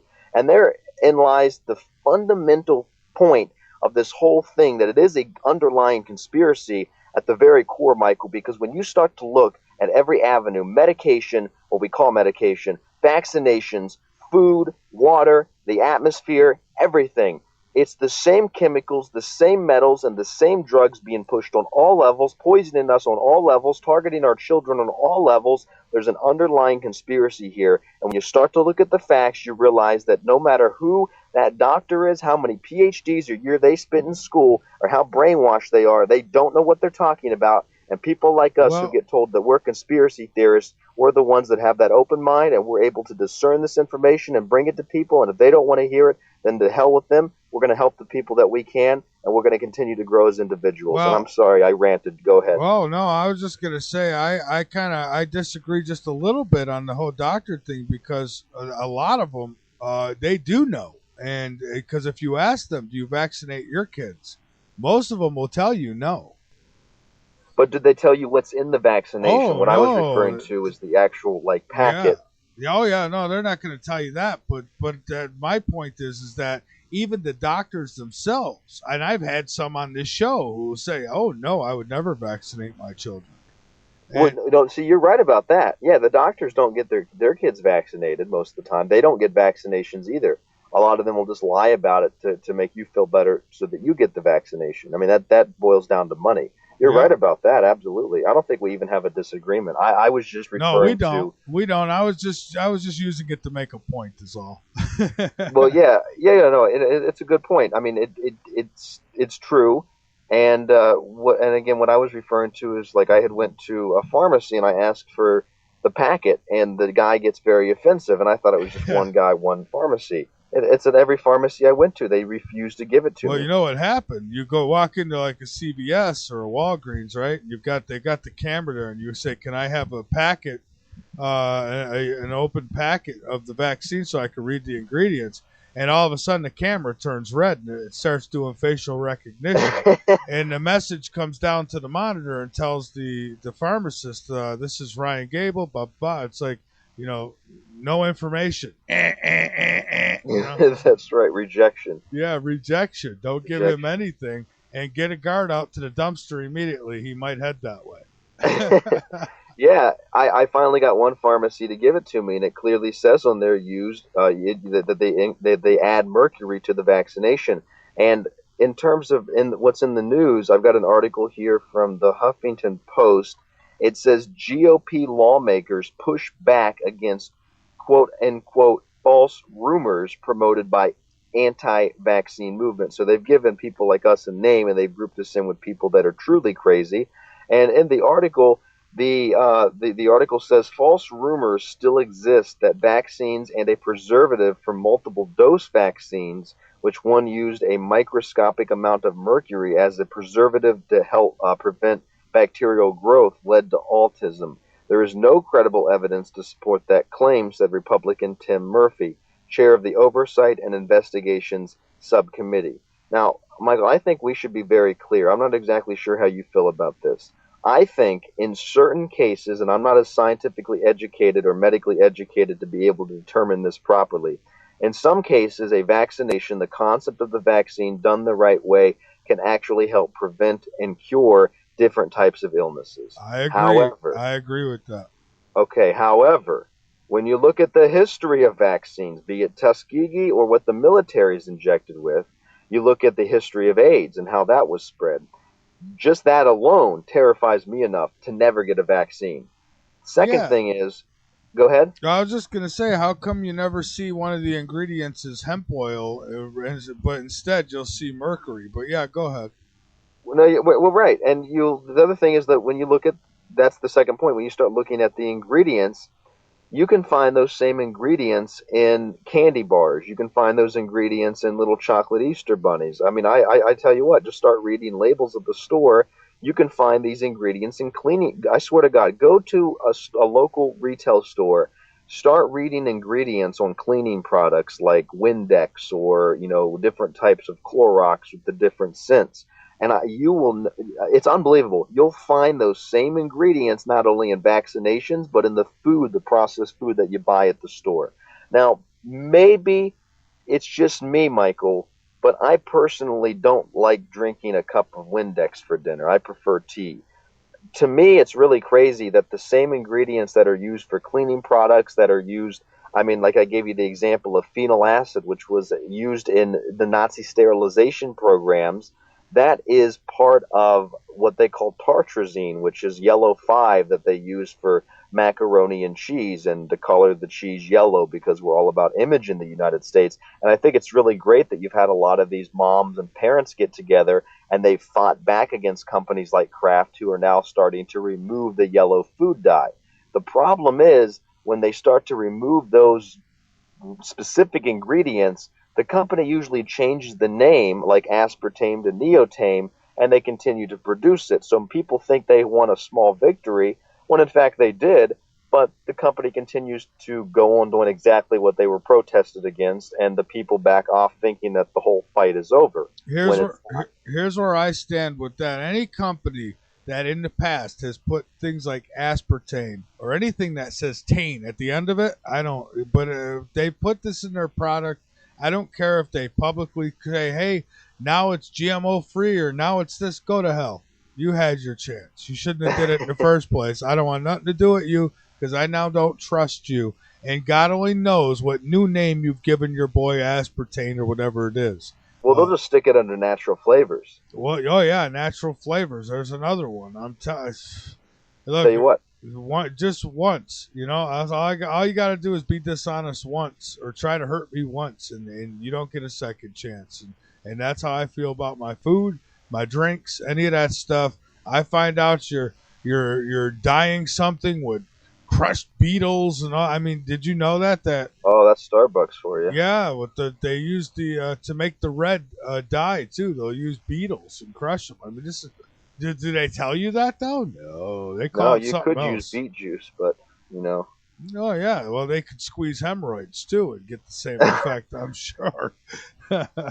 So when you look at the vaccination stuff, Michael, this article here that I was reading says Republicans on a House Energy and Commerce subcommittee on Tuesday broke with the vaccine skepticism expressed by some of their potential 2016 presidential candidates, using a hearing with top medical experts to push back against myths surrounding vaccinations. Now, here's where, like you just said, when we're lied to once, that's the end of it. There's no more trust. Mm-hmm. When these people come out and say that there's no link between mercury, vaccinations, and autism simply because there's no mercury in vaccinations, then turn around and say, well, you know what, there is mercury, but it's not enough to hurt you. Any poison in a small dose can harm you. Mercury is horrifyingly toxic for the human body. It's probably the most toxic metal to ingest. And it's even the American Dental Association, they don't allow it to be used as a filling anymore because of how poisonous it is. And if you look, I've seen documentaries where scientists they'll take have you ever seen these, Michael, where they'll take like a tooth or something with a metal filling, and they'll put it under a special light, and you can actually see the fumes coming off of the mercury. Yes, have you seen this? I have seen that. And here's another thing to think about, especially for you seafood eaters. If Fukushima's not scaring you, you should be at least worried about the mercury that gets into these fish and different things that you eat out of the water. Now, add that with your vaccination, and boy, you're getting a heavy dose of mercury. You're getting a heavy dose, right? And add that with the what do they call it? And they're very easy tests to do. You could your doctor could do a hair follicle test, and he could tell you how high your mercury is. Yeah, that's true. That is true. And most people's mercury levels are probably pretty high. I remember when I was a kid, I used to go swimming, and you're always told, don't break the mercury thermometer. It's really bad. Don't get near that stuff. It's terrible. I always wondered, Ryan, why. I used to tell my mother, okay, if it's that dangerous, why the hell are you putting that thing in my mouth? Right. Why are we putting that? Why are you putting that needle in my arm? Why are you injecting it inside of my body if I can't get near the pool? Yeah, I always wondered that. It's like, and then they used to have the anal ones too. I mean, oh my God! What if that breaks off in there? That ain't good. That ain't good. No, it's not good. And see, that's the ironic thing. Isn't it so funny? And I mean that sarcastically. I've seen studies, for example, and I even saw one from your Mike Adams, the health ranger, who juices quite often. Yeah, as we're shame told. on him. Yeah, shame on him for juicing those carrots. And he's done a bunch of research, obviously, into this. I've seen him on documentaries before. I think some of his stuff's pretty good. But what they found, along with other scientific studies that I've done, now when I say scientific, I just mean independent groups working together and studying the effects of mercury and the amount of mercury found in vaccinations. Now, what I found is that in a typical piece of tuna fish, for example, there's about 50 ppbs of aluminum, parts per billion of aluminum, of mercury, not aluminum, of mercury in a piece of tuna fish. Aluminum's there too, but it's a different dose. Well, they spray the aluminum. They spray the aluminum, right? The mercury's just there. Yeah. So here's what we found: 50 ppbs of mercury in a piece of tuna fish. Now, doctors will tell pregnant mothers not to eat tuna. Why? Because of the high content of mercury, right? Or swordfish, or a lot of other fish like that. Right. Have you heard this? Oh, yeah. I sure have 6 kids. Well, I bet you have. So don't eat the tuna fish if your wife's pregnant or your girlfriend's pregnant. But get the vaccination. Now, what they found is that vaccinations, there's over 50. Get this. I'm gonna speak very slowly so we can comprehend this. 50,000 parts per billion mercury in a vaccination, a typical vaccination. 50 to 50,000. Now, doctors say don't eat the 50, but the 50,000's okay. Does that make any sense? If you have 2 brain cells functioning in unison, making a spark in your brain, does that make any sense, Michael? It makes me speechless. It's just, people, come on. You gotta connect the dots. Put this stuff together. It is just absolutely an attack on all fronts. And the funny thing is, there's a little bit of truth to people who are skeptical of vaccine skepticism, if you will, where they say it's not that it's a direct relation between vaccinations and mercury, although there is somewhat of I was just talking to a woman the other day who said that she doesn't get her kids vaccinated because she got one kid vaccinated, and within a day they developed some type of rare blood disorder from what was ever in the vaccination. And they talked to the doctor. They tried to sue them.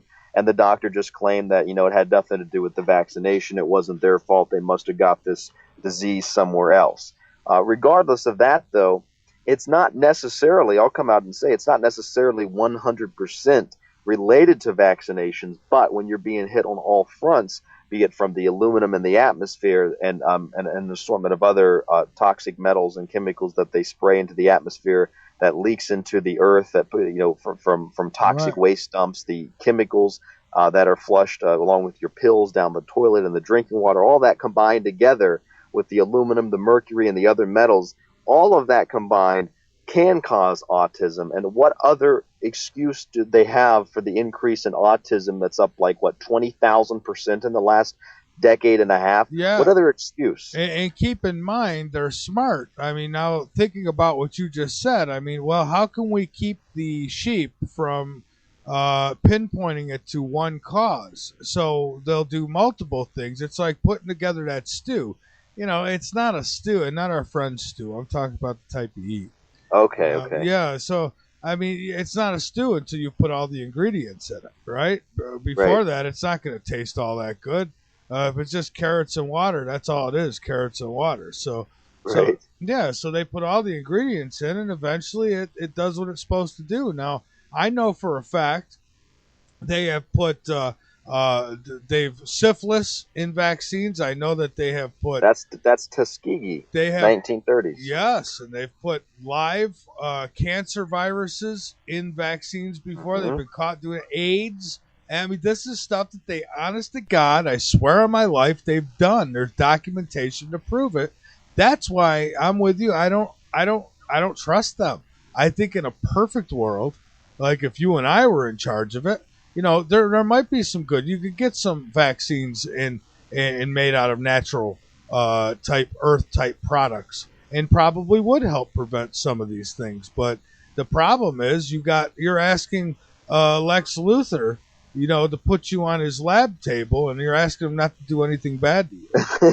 You're kidding me. You're exactly right. I just wanted to get the number right. It's not 20,000. I just was a little exaggeration.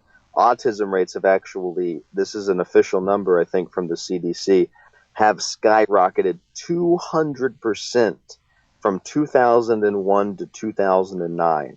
200% of any number is incredibly high, Michael. That is unbelievable. And this falls in line with the CDC's recommended rate of vaccination for children. Well, I'll tell you, I've had people on the show in the past who have got the answer to all this. All we've got to do is love our neighbor. and all this will go away. Really? That's how easy? That's what I was told. I don't know how to love my neighbor. He's too far away. But we have a call. I think we hit a hot spot here for Ira, and Ira's calling in. Ira, welcome aboard. Oh, hello, guys. It's my birthday. You guys are talking the topic that I got to get involved in, man. I was sitting here thinking to myself, I'm not going to call in tonight. I'm going to leave him alone. And then you start talking about this, and I'm like, oh, you're making me call in. Yeah, we know how to bait you in here. He said we had a call. We hit a hot topic. I thought someone was going to start screaming at us. I haven't had nothing like that in a long time. That's good. Yeah, you want to. Don't scream at me because I scream back. But Well, I think you and I combined, Michael, we with that attitude, I don't think people want to deal with that. Yeah, as long as they don't F-bomb on me, then, they can stay on, they could debate us. I don't care about that. But, start name-calling and getting stupid, and I get rid of you. But, Ira, what's on your mind? Autism, apparently.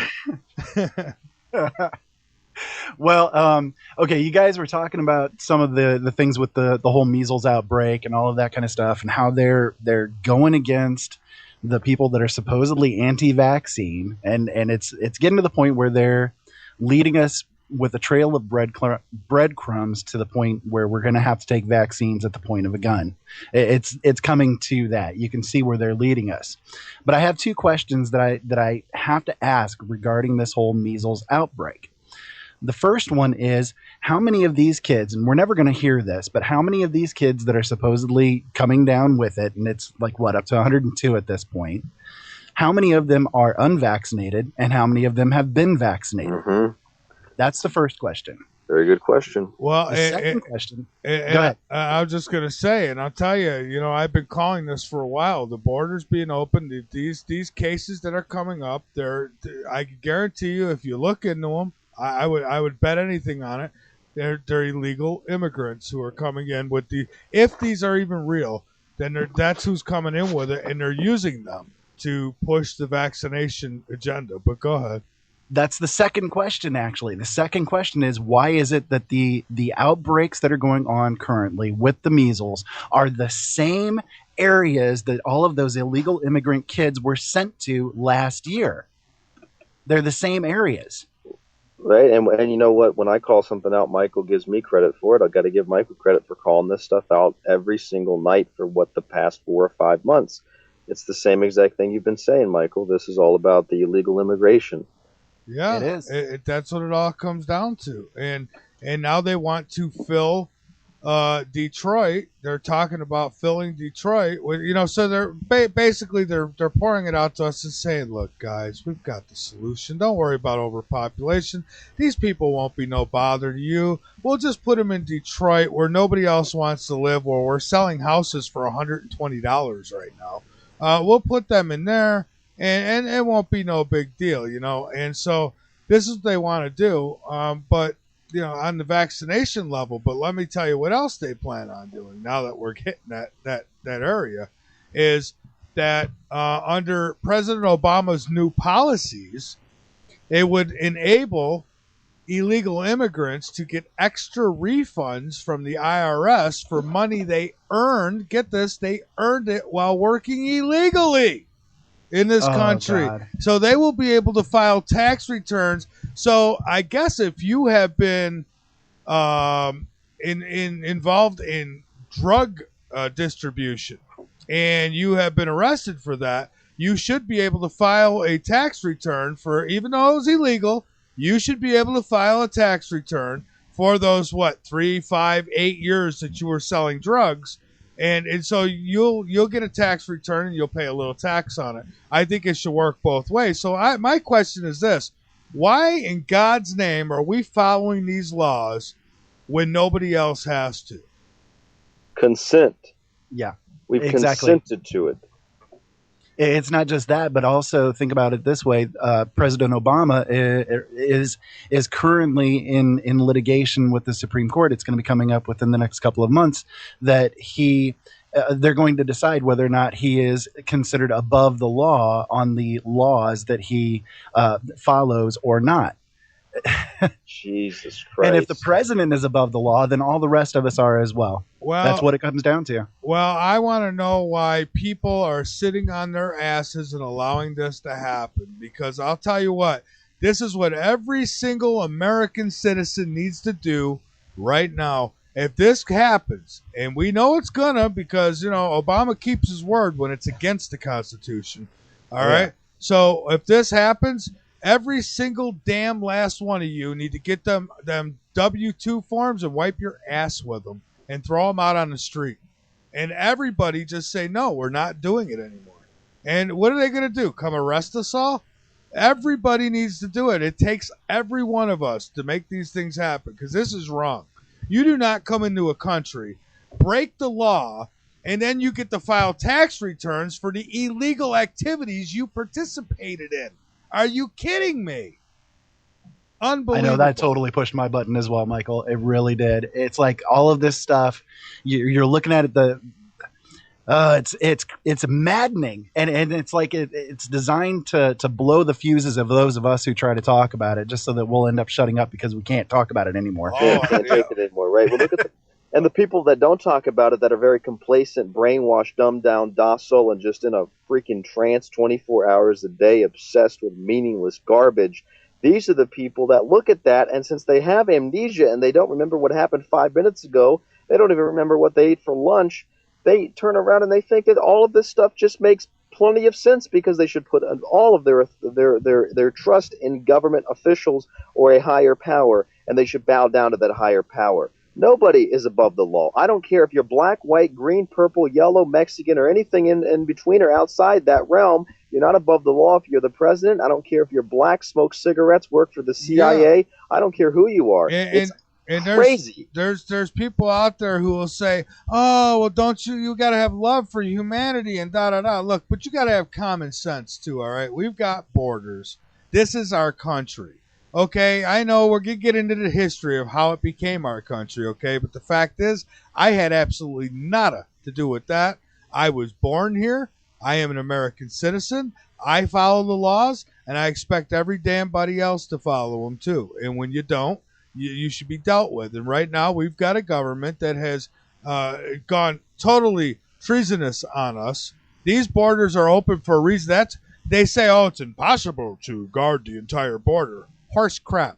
You're guarding the borders in other countries, and you've been doing it for years. Okay, so don't tell me you can't do it here. Listen, I'll tell you what, if I was president, let me tell you how this thing would go down. The troops would come home. They'd be put on the borders. That'd be their job. They would guard the borders. Everybody who is illegal in this country right now would be rounded up and sent the hell back home. I don't care, okay? You didn't belong here. You came in here illegal. Yeah, we've got to better the immigration system so that it's not so hard. Okay, we can work on that, but in the meantime, you don't break the laws. Plain and simple. The troops come home. They guard the borders. People who are sitting home and collecting benefits and stuff, those people, how about we do real evaluations and people who can work get back to work? How about we bring factory back to the United States and start producing stuff here again? That's something else we need to do. Cut off all foreign aid. We can't take care of our own children here. Why the hell are we trying to be the superheroes around the world? We're not. We're doing it because we want better control around the world. I'll tell you something else. If I was running for president, or if I was the president, another thing I would do is not only cut foreign aid, but let me tell you something right now.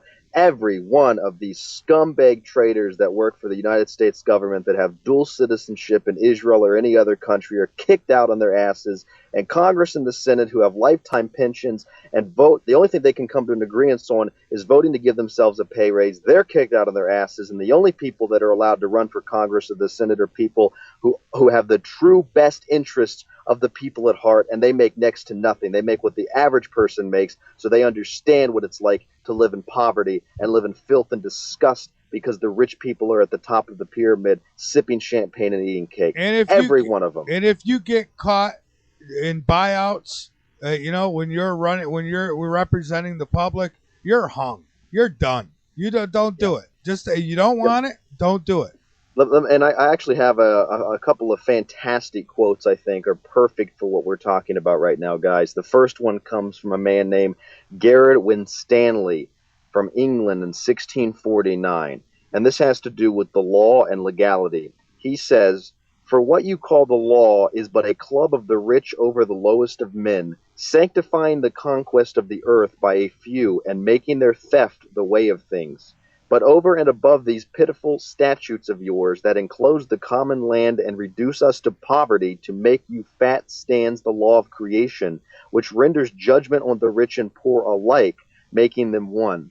For freedom is the man who will thus turn the world upside down. Therefore, no wonder he has enemies."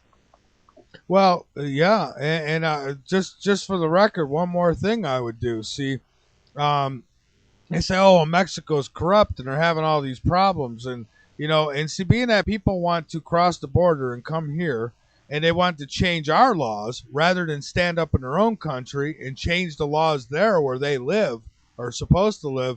As president, I would call up the president of Mexico and I would say, "Here's the deal, Jose. Here's what you're going to do. You're going to get your borders secure and get your country cleaned up, or we're going to come over there and do it for you." And then I'd hang up on them. And I'd mean what I say. Look, what's going on there in Mexico is a bigger threat to United States security than what's going on in the Middle East or anywhere else. Yes. So we should guard our borders. We should have good relations with the countries around us before we worry about any Middle East or anywhere else like that. I'm sick of it. I really am. I'm so sick and tired of it. The people just don't give a damn, it seems, and I'm tired of it. Right, and we can sit here and rant about this and seem somewhat angered, but I don't think we're really angered. I think we're passionate about this. The thing to remember is that what we discussed in the first hour of today's show with Mr. Keibler coming on, the guy's 16 years old. True. And I started this when I was 18. And when you do this, whether you're young or old, you begin to make a difference. Because think of it like this. If it wasn't for people like you, Michael, people like me probably wouldn't be awake. And if it wasn't for people like me, people like Mr. Keibler probably wouldn't be awake. It's a line and a strand that you can follow back, just like the corrupt bloodlines that rule this planet. And if it wouldn't be for people like you and people like me and people like Keibler, the next generation will not be awoken to what's going on. We're making a difference. We're making a dent, and this corrupt system is beginning to crumble around us. Well, I've got an idea. If there's a billionaire out there or even a multimillionaire who wants to do something really good with his money, here's an option. Go ahead and put somebody, like, it doesn't have to be me. It could be any, but somebody. This is who I want for president. I want someone leading this country that is on the same level with the people.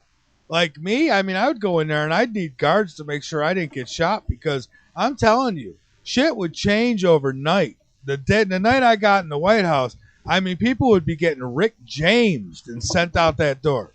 5 fingers. Say to the face. Hell yeah. You'd have to turn around and not only do that, but see, it's like Bill Hicks said. He said, "I got a feeling when they bring the next president in, they bring him into a room where there's these 5 industrial scum, and they play the video. They're all smoking cigars, and they play the video of the Kennedy assassination, and then once it's over, the screen rolls up and they say, 'Any questions?' And then the new president says, 'What do we do?' And they say, 'Well, we're going to bomb Iraq.' And he says, 'You got it.' That's the thing. You got to get through all of that fear and what everybody's going to think and what the corporate interests want. You tell them where they can shove it, and you make an immediate change in everything and make a 180-degree turn. And when you do that, shit will fall apart, but things need to fall apart. There needs to be a destruction of the current system. Instead of people trying to work with it and fix it, the system is corrupt. The mold is corrupt. And the more crap you pour into the mold, the more crap you're going to get out of it. You need to break the mold, make a new mold, if you will, and that's the way that you fix things. Not by working within the system. You need to destroy the corrupt system and build it up from the bottom. It would be more to destroy. You want to know how we'd get people back to work? Oh my God, we'd have so many common law courts going on when I took over. There'd be so many going on with all these people in Congress, everybody in government from the state level, city level. They'd all would have to be proven either innocent or guilty in this big by scheme. A jury of their peers, and we'd have the evidence provided before us, and that would be able to make the determination and the sentencing of what happens to these people. You know, the common law groups that were established through the international, the ITCCS, where they convicted Ratzinger, the previous pope, who stepped down and is now harbored by the Vatican so that he does not face charges of pedophilia or child trafficking. This is real. This is happening. He was ruled guilty by a common law court and then stepped down because of that verdict. This is real stuff, and people don't understand.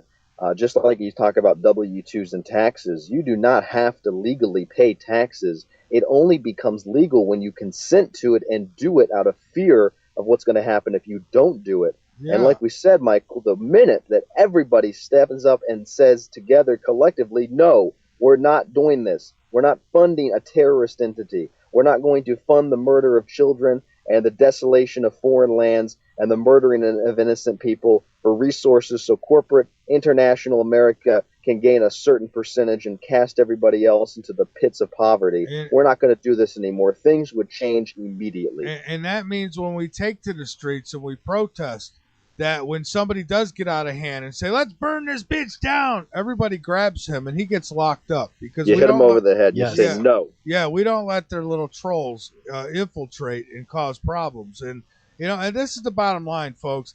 This is not only just our country. This is our world. We own it. Not the, you know how much we outnumber them. And people say, well, they've got bigger guns and they've got tanks.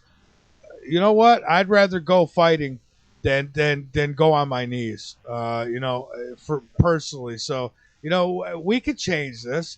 They're not going to nuke the place. Maybe they will. Who knows? But it's a chance we've got to take, right? Because, look, they launched nukes in Japan. They didn't know what might happen.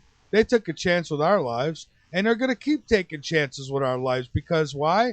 Because we sit back and we do nothing about it. We watch Fox News and say, well, the guy on Fox News said we shouldn't do this or shouldn't do that, so we better not do it now. And I'll tell you, it's frustrating, Ryan. It is. It really does. The world is certainly filled with aggressively ignorant people. They will do everything that they can to keep the status quo as it is because they've got their Xbox, they've got their Twinkies, and everything's fine. But yeah, and we could do this peacefully. Here's how it's done. Everybody gets on the same page. Like, for instance, we're sick of the IRS and their crooked ways. Stop. That's it. What are you going to do? You're coming door to door? How about when 30, 40 of us walk out of our houses and say, hey, what are you doing banging on Mr. Johnson's door? I think you better get out of here. You know? What are they going to do? Really? Are they going to shoot us? Well, let them go ahead and do something like that, and then they'll get their war. I mean, we really, I don't see how else we put a stop to this. We've got to stand up. We have and the people that work for the system, and they work for the system believing that they get a piece of that pie. You know, it's just crazy to me how a lot of the people that do work for the system know what's going on, and they're scared because if I quit my job, I'm not going to have money. My family, we won't have money to survive. We won't have food. We won't have shelter. We won't have electricity, whatever the case may be. It's all kind of subconscious in the back of their mind. I think some people think of that very consciously and very literally. So they decide to work for their very masters and the people that enslave them. I mean, talk about being a sellout. That is a sellout. People that live with nothing like we do and do this because we believe in it. This is true freedom. And it's like that quote I read a second ago. You're worried about, oh, what's legal? It's not. It's illegal to do that. It's illegal not to pay taxes. What am I going to do? They're going to come get me. Listen, law that has been established is corporate law. Law has been established is for those who are part of the rich elite to rule over everybody else. There cannot be fair justice in this country or any other country when the very corporate entities and the very government institutions and officials who are being tried own the court system for which are trying them. It is beyond a conflict of interest.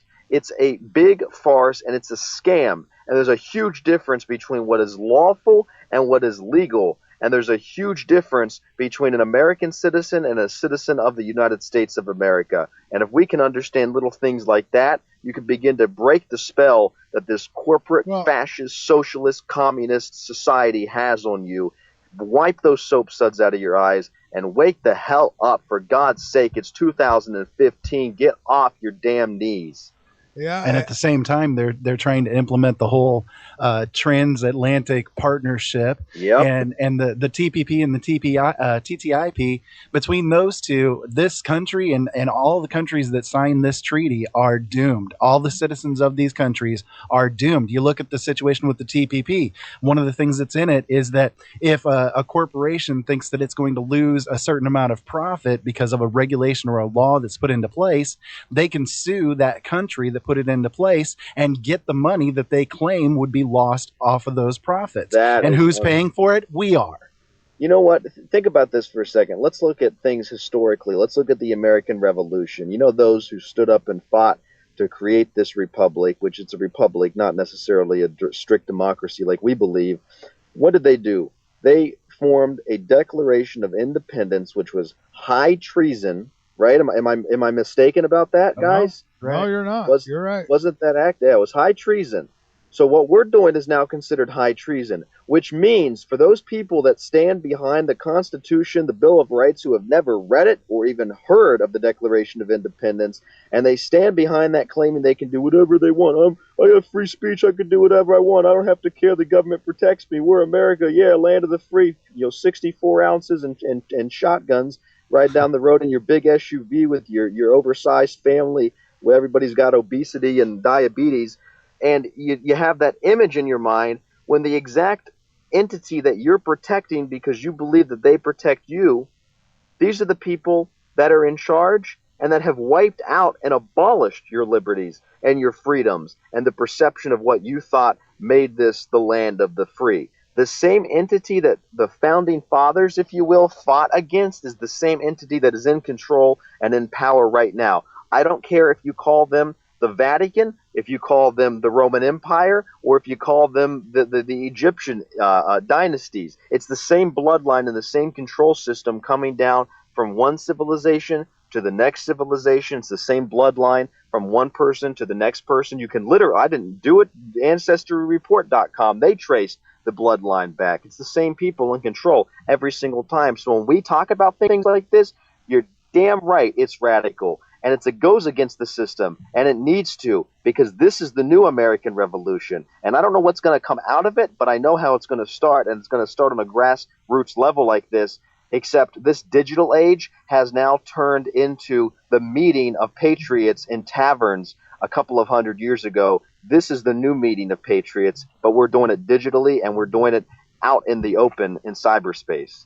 Yes, exactly. And the families that you're talking about there are just like in the movie Independence Day, the plague of locust aliens that are going from world to world, consuming everything that the world has to offer, and then leaving it blank and empty and barren and moving on into the next world. This is exactly what they do. They do the same tactics. They go from civilization to civilization, feeding off of everybody's labor, and then by the time all is said and done, the world has been left a wasteland, and they're waiting in their little anthills for the next civilization to rise up, so that then they can go forth and consume some more. I've got to be honest with you, Ira. When you said that, I got an overwhelming sense of somebody watching me, and I got like goosebumps, because that is exactly what it is. I mean, whether you look at it from an extraterrestrial point of view or not, it's just, that's a really good way to sum it up. And remember, in Independence Day, and even the same type of psychology was uttered in the second Batman movie. Remember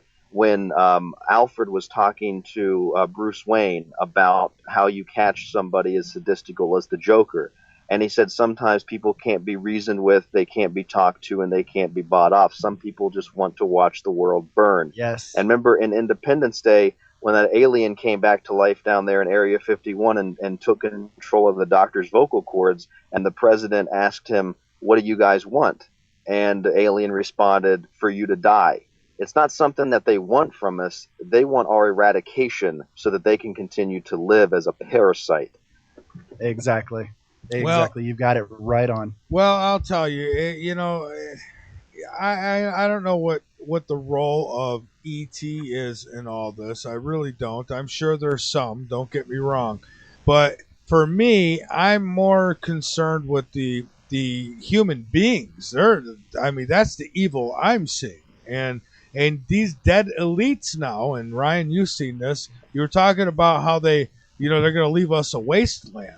Well, this is why they don't care, because they plan to survive by cloning their brains in cyberspace. I mean, they're going to live as digital. I mean, they could actually upload their brains into like robotics. I mean, and these people will, in a sense, live transhumanism. Yes, exactly. Yeah.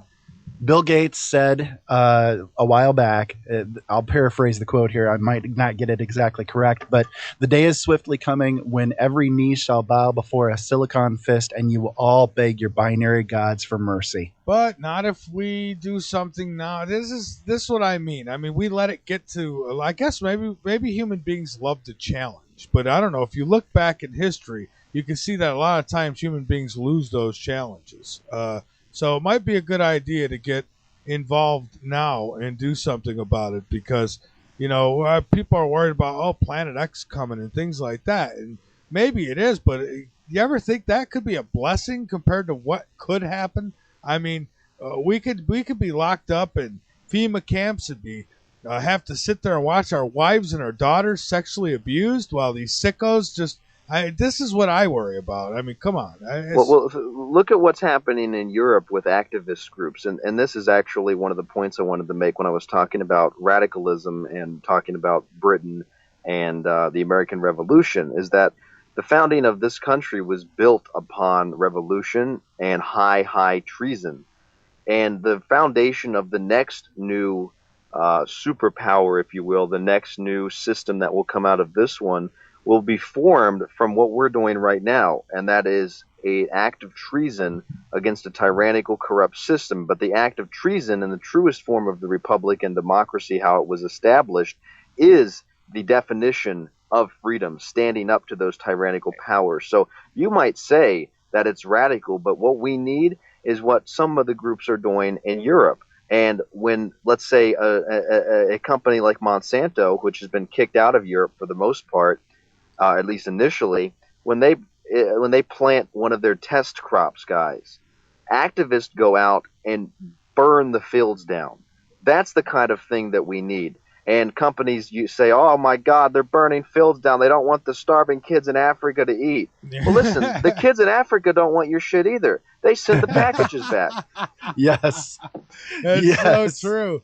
It's so true. I mean, they really don't want it.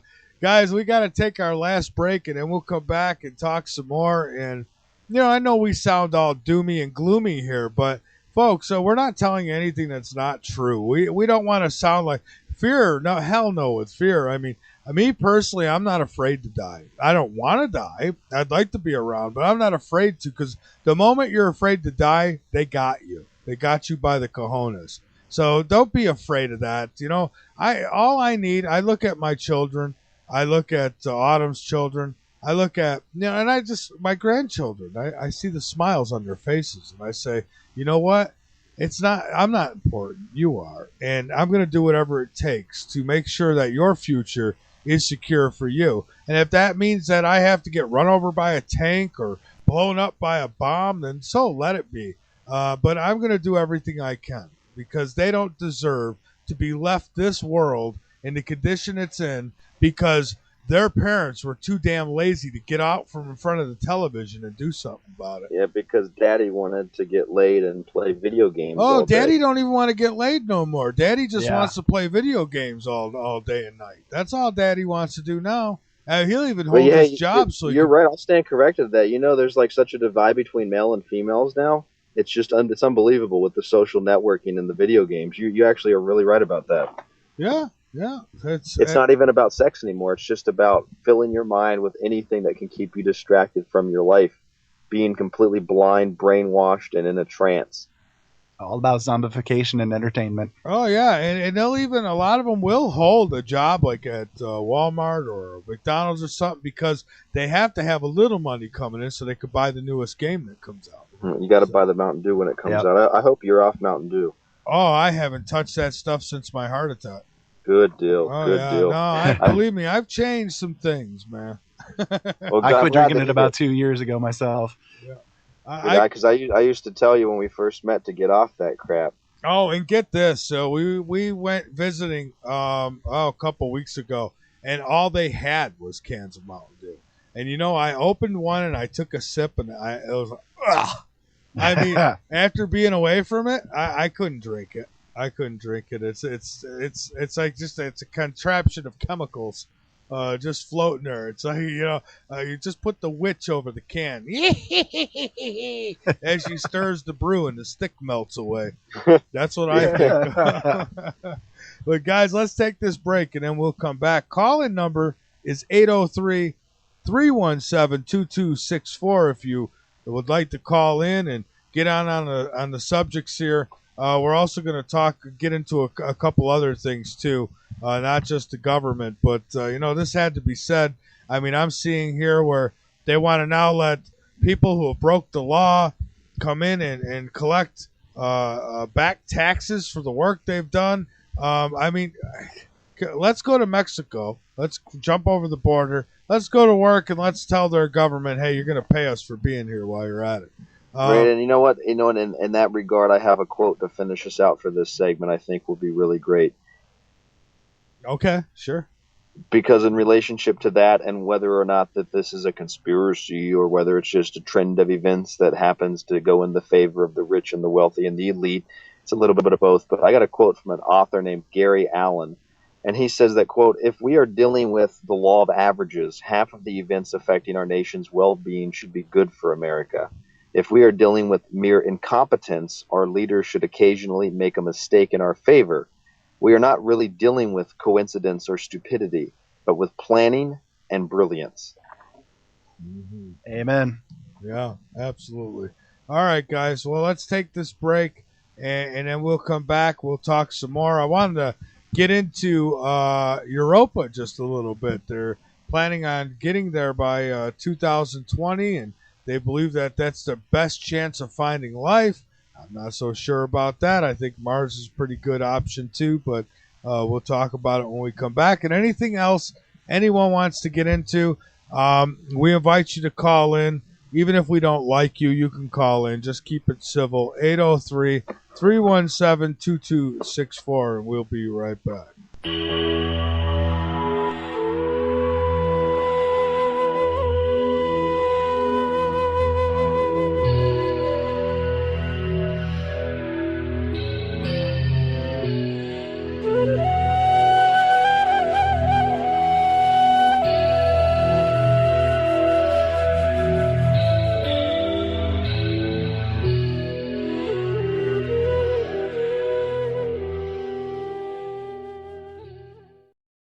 LNM Radio has joined with the Hardened Structures team to provide state-of-the-art survival shelter design and build services at LNM Radio exclusive rates.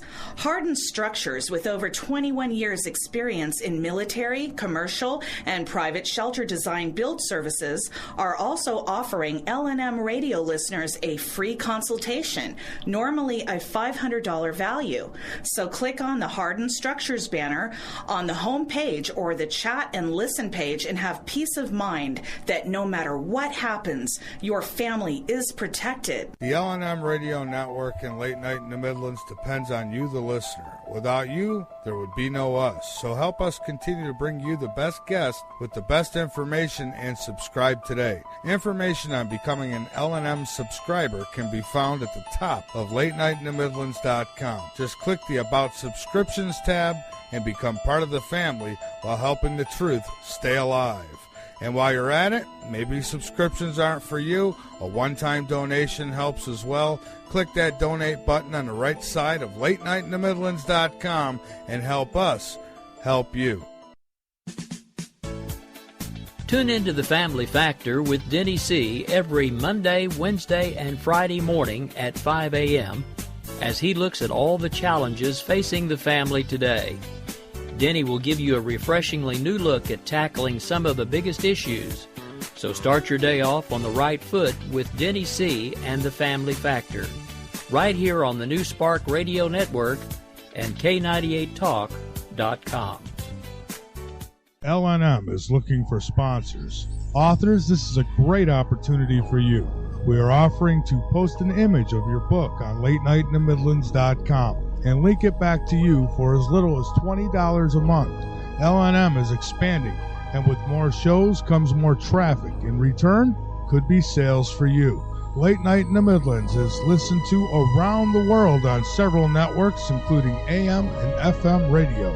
Looking to get more looks and at the same time support an independent network who shies away from nothing and covers everything? The L&M Radio Network. We got you covered. Email us at mv@latenightinthemidlands.com and start your sponsorship today. You want the truth? Late Night in the Midlands knows you deserve it. That's why we make it easy for you to listen at www.latenightinthemidlands.com. Go on over, become a member, be informed, and by all means inform others. Folks, we're not your average radio show. We cover everything. Late Night in the Midlands on the L&M Radio Network.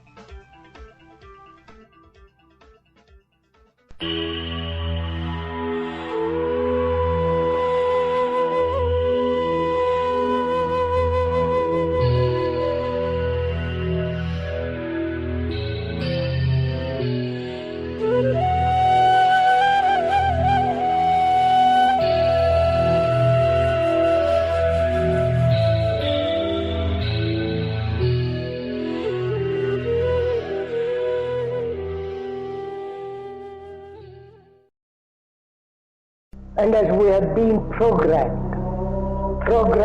mentally, intellectually, one must be aware of this being programmed like a computer.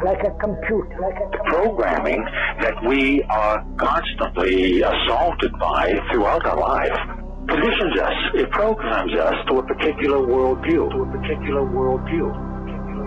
The project is literally the secularization of the world.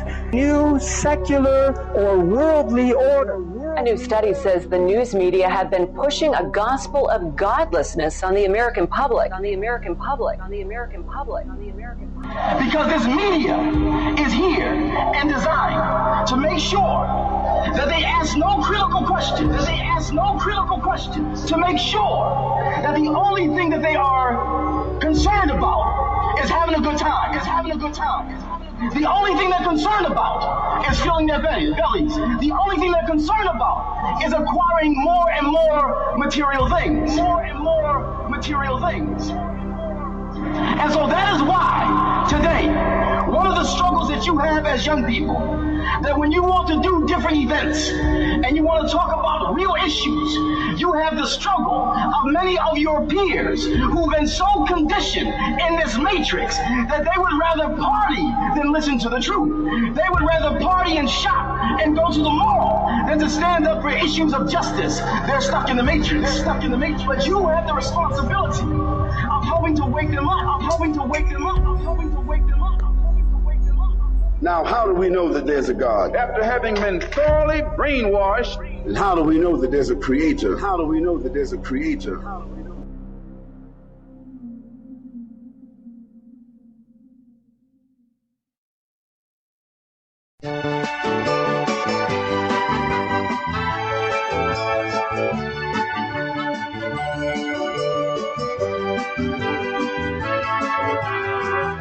Police, stop my car. Police, stop my car. The police made me stop. Walk a straight line and blow a balloon up. Police, stop my car. Police, stop my car. The police made me stop. Walk a straight line and blow a balloon up. They wanna wish me a sober Christmas. That's why they always put me over Christmas.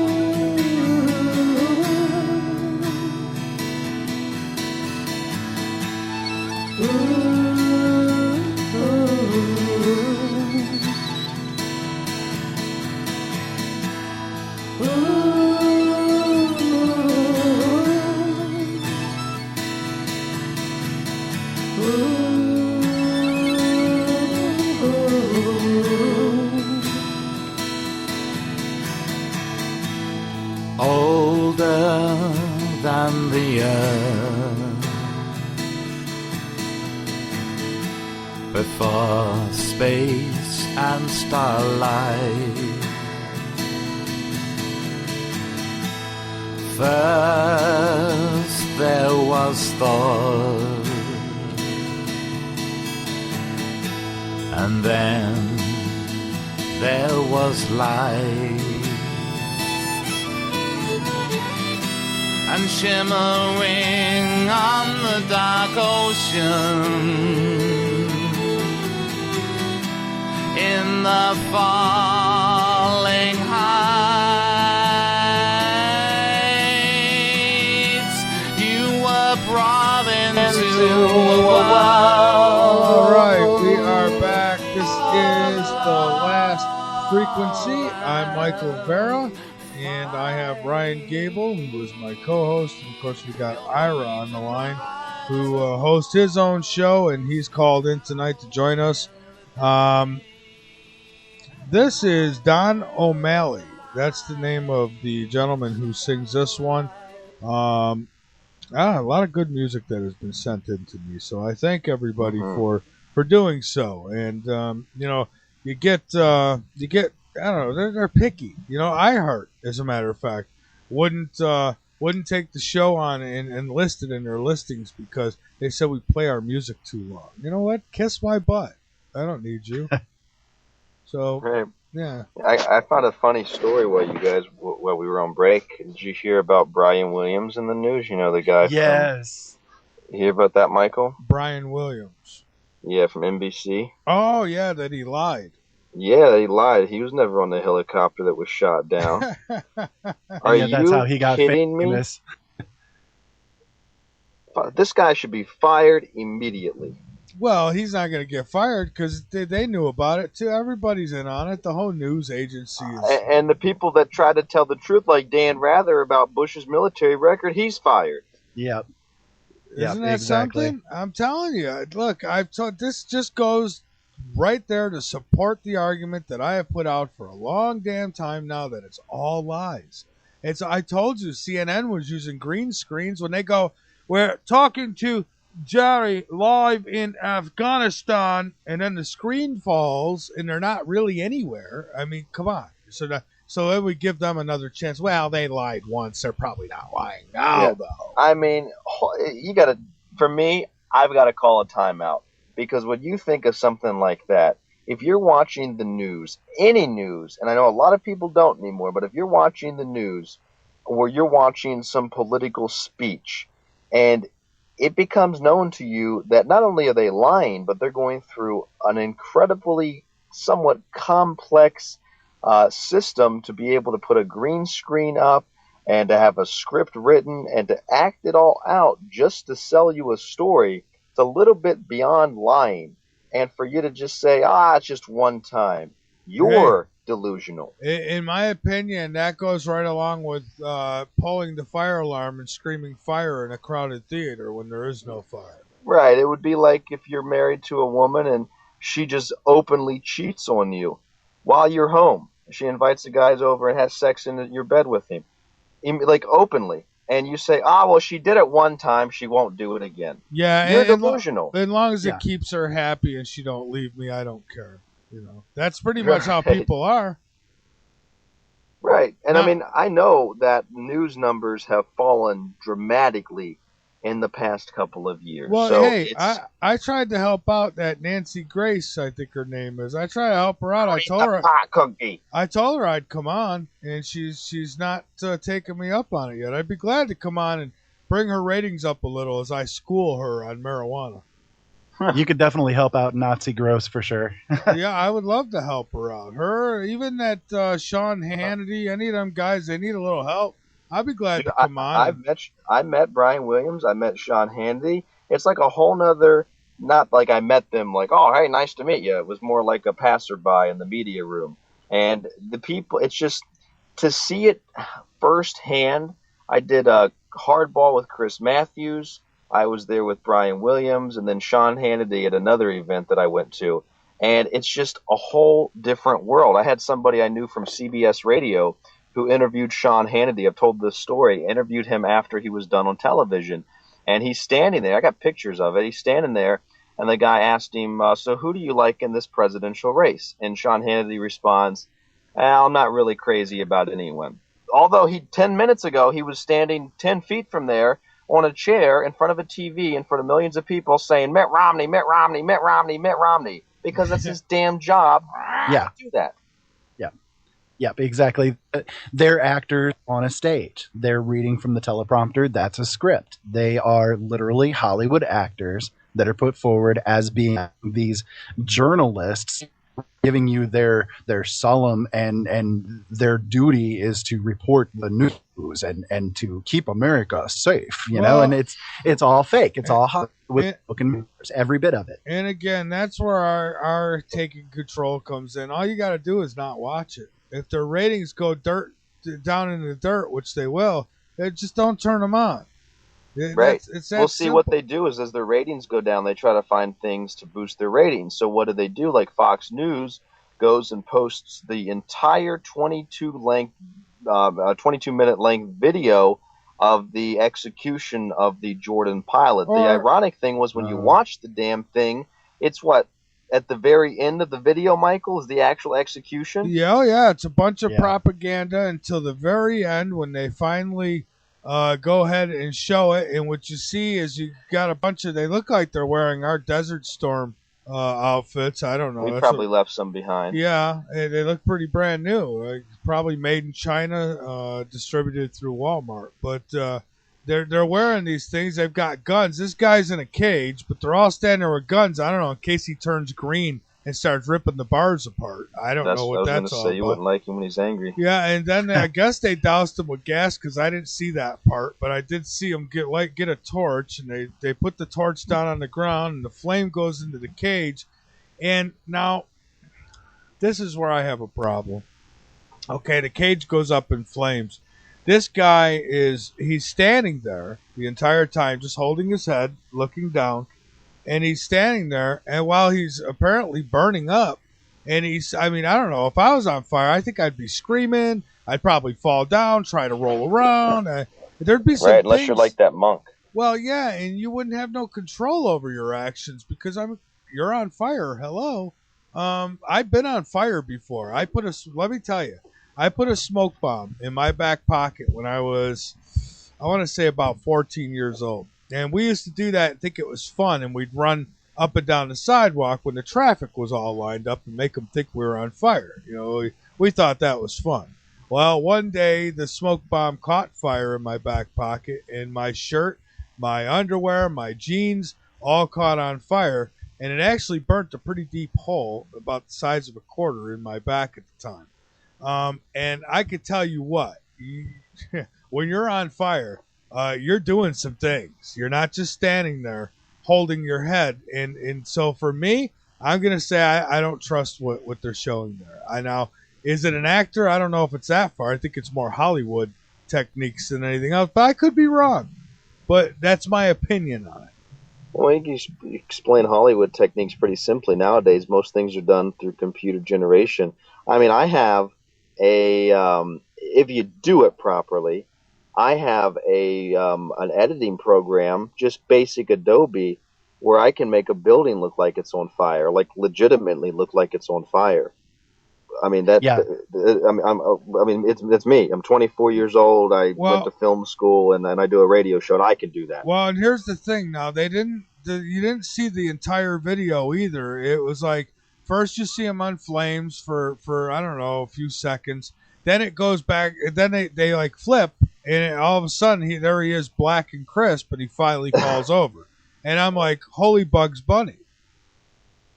I mean, it doesn't happen in real life. It's not a real life. It's like the cut scenes in a porno.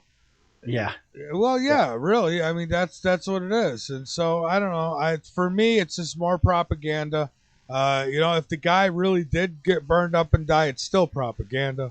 They're known to sacrifice people for their agenda. Don't care, especially children. People murder their own. Yeah, they don't care. Exactly. So it's like of the Republican convention in 2004 after the 9/11 events ended up happening. The Republican convention, they spent so much time talking 9/11, 9/11, 9/11, terrorism, that there's a guy on YouTube who put together a 10-minute clip of just these people saying those words over and over again that enters into people's minds. It changes the consciousness of people. It hypnotizes people. And it's this way. This is just the advanced version of doing that. You know, it's Geraldo Rivera going to find Al Capone's glove box and finding the maps, and it's just this huge entertainment event.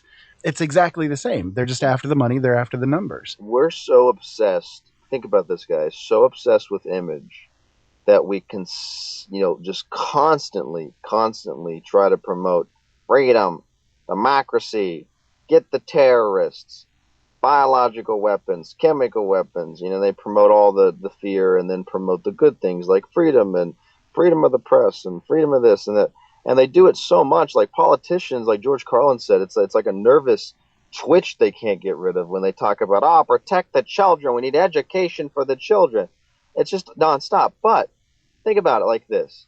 Instead of talking about it, if they actually took the actions to promote the things of which they speak about, they wouldn't need to talk about it because those problems would probably be somewhat fixed.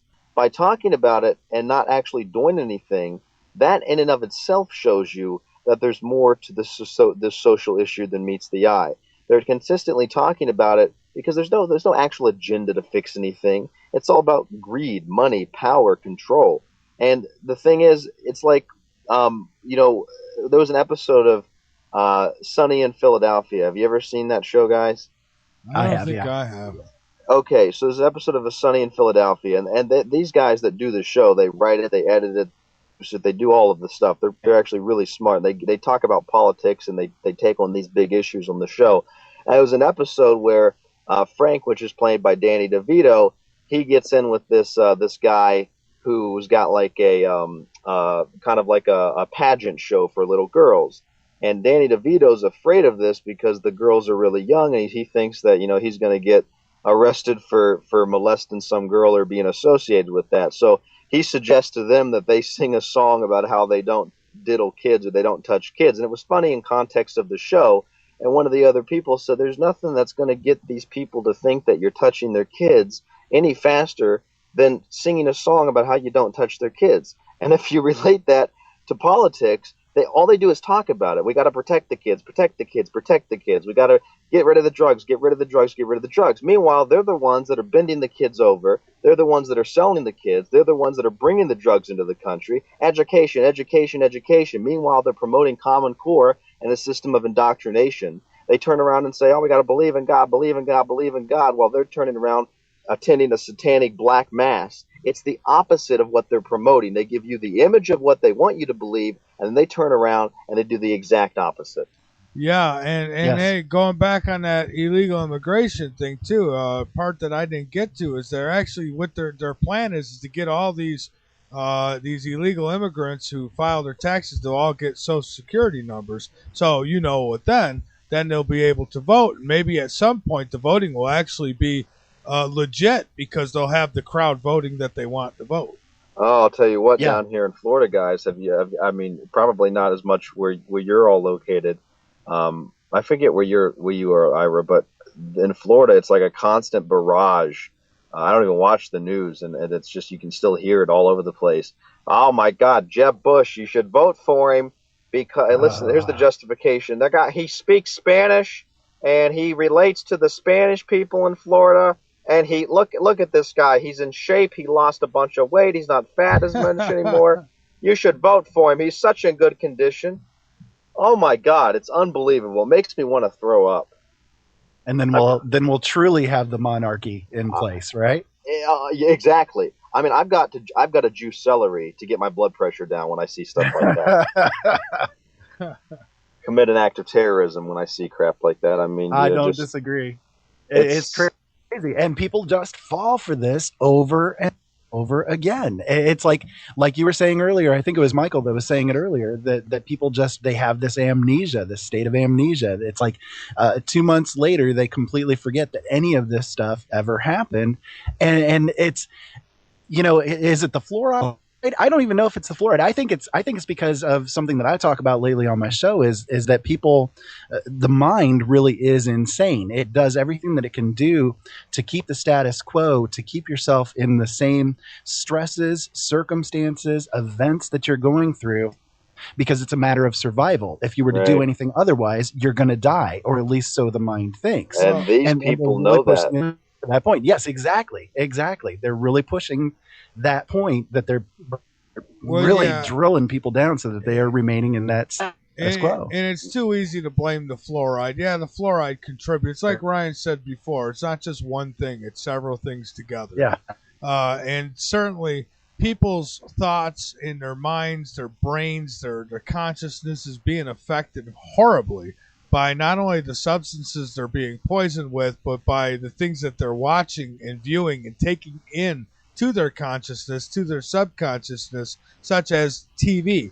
You watch fake news. Now, if you like, when I watch it, I mean, I'm cringing and cropping. I'm like ready to throw things because because I see the lies, but there's people who watch it who don't see the lies. And, you see this beautiful woman on the TV and she's laughing with the guys at the table and she's, well, she wouldn't lie to me. And so they get you with the sex. How come you never see a 350-pound woman and a 350-pound man sitting at those tables giving you the news? No, it's like when Russell Brand was on that Morning Joe show with Brzezinski's daughter, and he's sitting there, and they're like, "Oh, tell us about what you're wearing. You look like a rock star." And he said, "How about we talk about something more important, like all the people behind you tweeting and Facebooking your show? Why don't we talk about that? Why don't we talk about?" And he starts talking about all the different subjects that we talk about. And these news people are just sitting there staring at him. They literally have nothing to say because it's not in the script. Well, exactly. Yeah, exactly. They're deer in the headlights. Yeah, they start looking at each other and start giving like little hand signals like, "Did you get a script? It didn't get me nothing." I didn't get this. God. This guy's improv it. Shut it down. Go to commercial. Well, George Norrie could train him on what to do in that. Yeah, all right, take a commercial. Take a break. Go to a break. Let's put it this way. One thing I do know is if you people, not you people as in the listeners, but I'm in generalities, these people select or even promote, whether voting is legitimate or not, promote Jeb Bush to be president, you better watch the hell out. Mark my words, because the first Bush and his 2 terms as president in Reagan's administration and then in the 90s, if this man gave you crack babies and Desert Storm, the dumb idiot son, crackhead, alcoholic, who barely can speak English, was able to give you 9/11. Wait till you see what Jeb Bush gives you. Oh, Ryan, you shouldn't say those things without proof. I know. I probably should be sent to jail. Yeah, but you know what? I still stick to my guns. I know people are underestimating the whole Hillary Clinton thing. I'm telling you, when they know that people are awake to the whole Bush thing, okay, and the elections are fixed anyways, so they're going to put in who they want anyways, but they want you to get behind their candidate. That's what they want, that to avoid trouble on the streets. I still say they're going to play the first woman president thing, and it's going to be Hillary.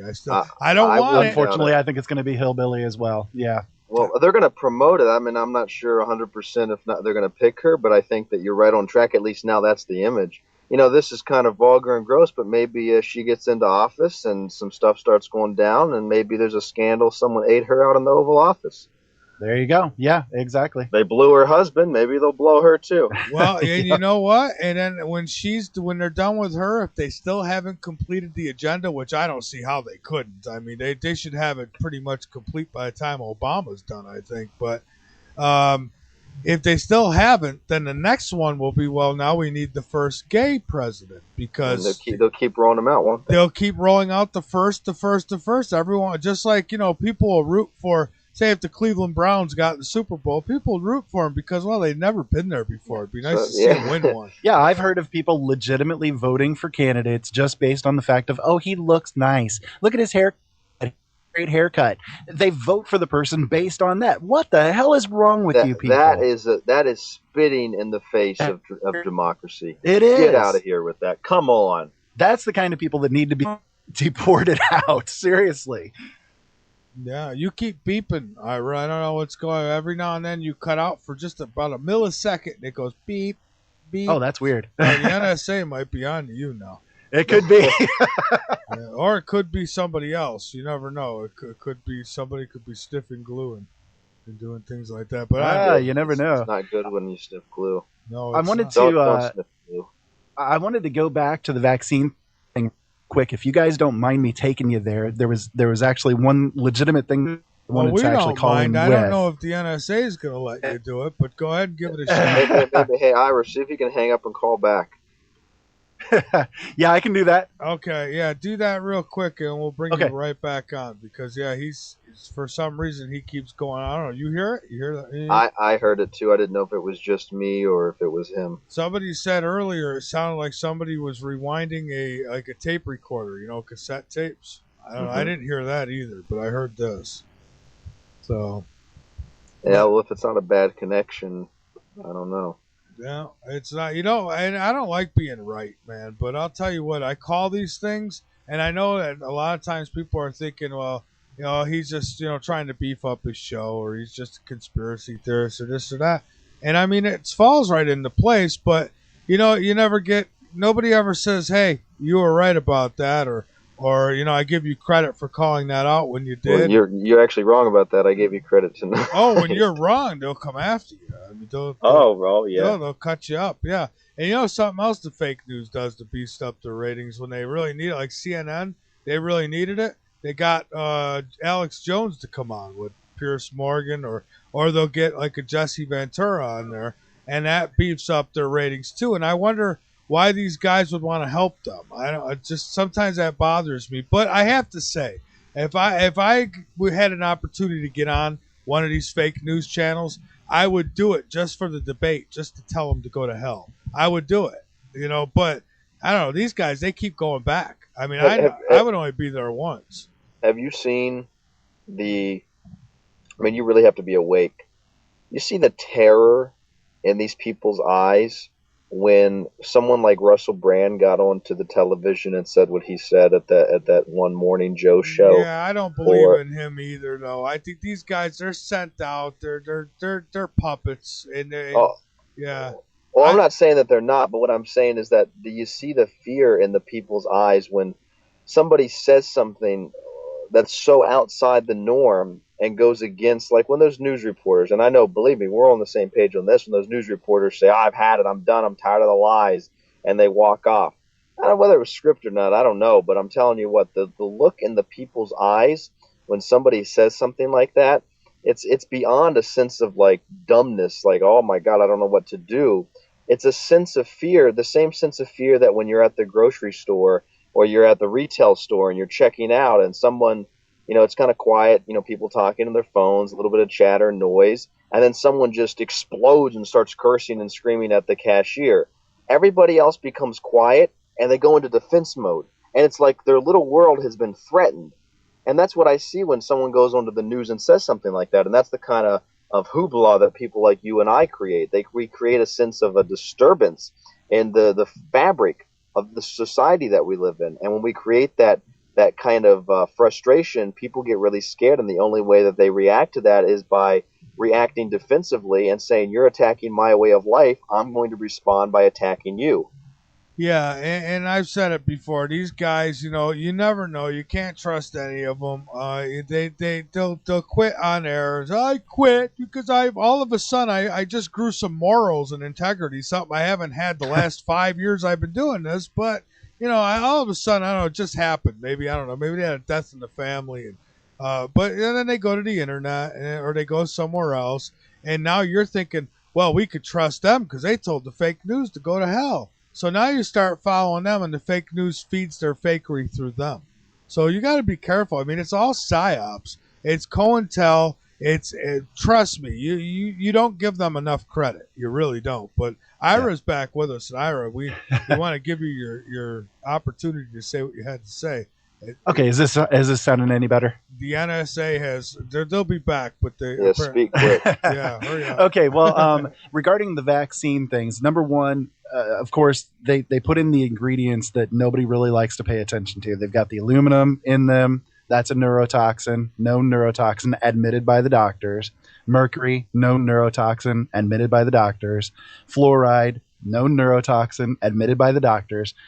People say, oh, well, the MMR vaccine is not responsible for autism. You hear this all the time. You don't know what you're talking about. The MMR vaccine doesn't cause autism. Well, here's the thing. The courts, the government has set up the whole vaccine kangaroo court thing regarding the vaccine damage, which, number one, that should tell you something. When we cannot sue the vaccine manufacturers for damage that's done to our children or ourselves, we have to go through this vaccine court that holds sway over everything. But the vaccine court has actually come out with different cases that they have agreed that the MMR vaccine did cause autism in the children that have come before them, including children like Hannah Poling, Bailey Banks, Mindy Hyatt, Keenan Freeman, Valentina Boca, and Julia Grimes. Those are just a few names of children that the court agreed and the government seceded that the MMR vaccine caused their autism. And then these people that come out say, oh, the MMR vaccine doesn't cause it. It has nothing to do with it. Well, bullshit. It's right there in the court documents that say, yes, they did admit that the MMR caused the autism.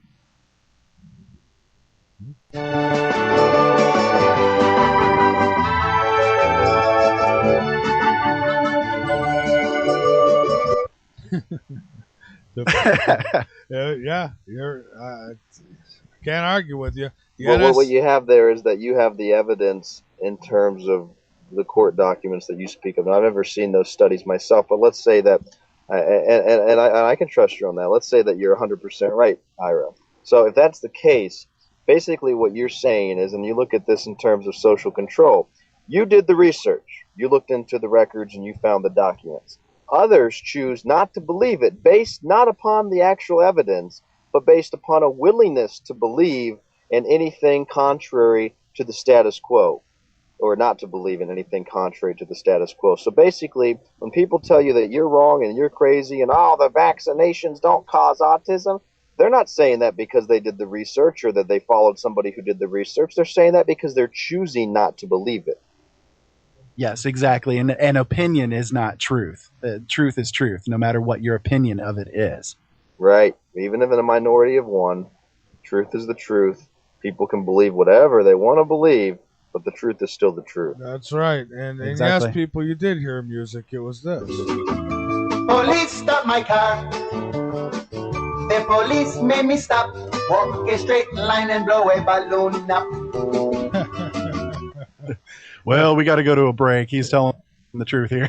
Yeah, it's just, I'll tell you, we're in some serious crap here in this country, and I know the whole world is suffering right now, at least a good majority of it, but I can only speak about what's happening here really because I live here and I see it with my own eyes every day. I've seen the changes from when I was growing up as a kid to what it's become now, and it's pathetic and it's shameful and it's sickening, and I'm so sick of people say, oh, you're just getting older. No, bull crap.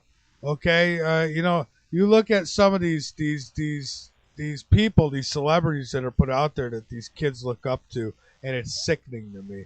Absolutely sickening to me. You got 50 I mean, look at Madonna. You're going to come out dressed all skimpy. Come on, woman. Your day's gone. All right? Put your clothes back on and go inside before you get sick and bump your head or something.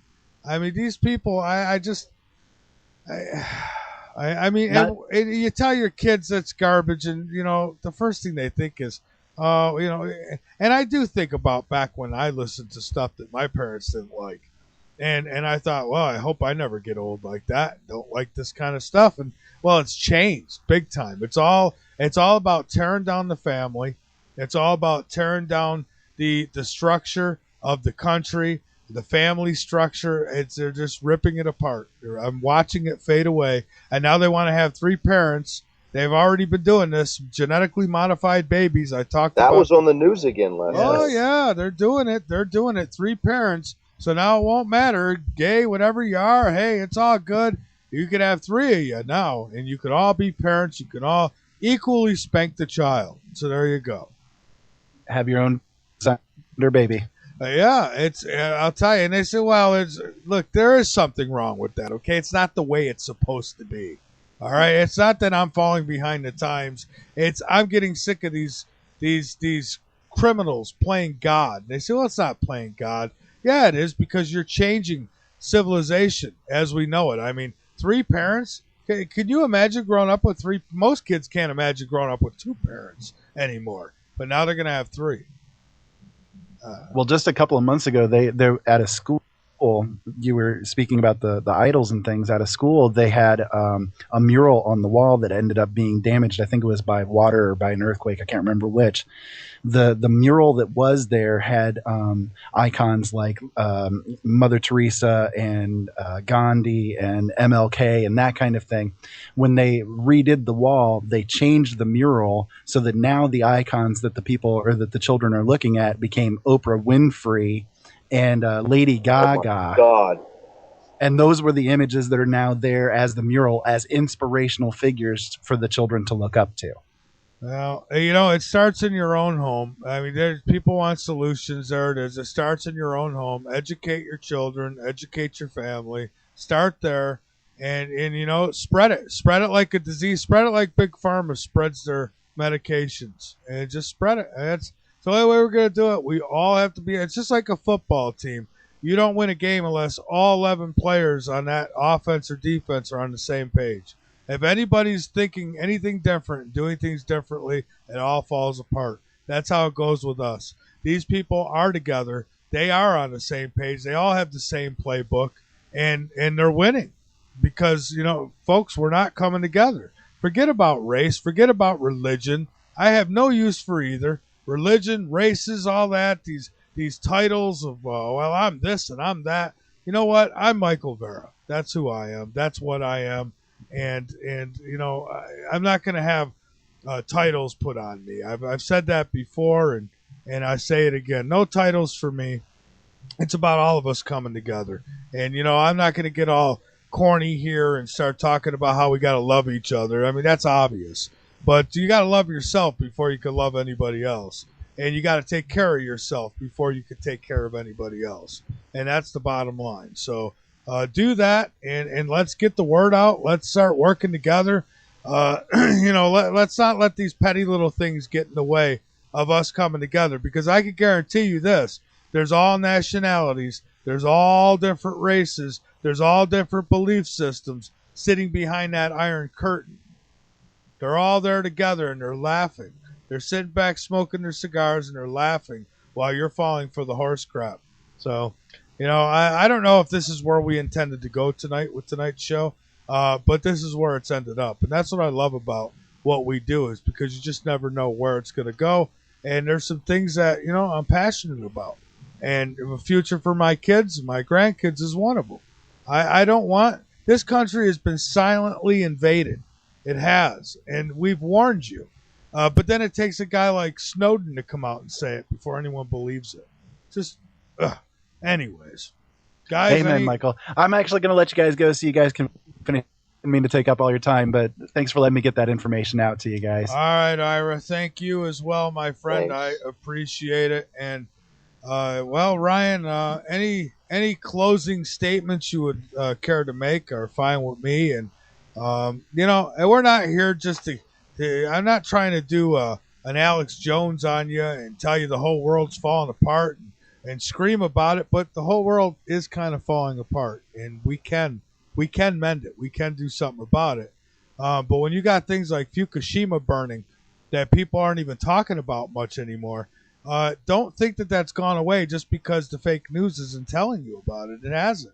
We're fish when we're shitting in our own water. That's all I got to say. Ryan? Yeah.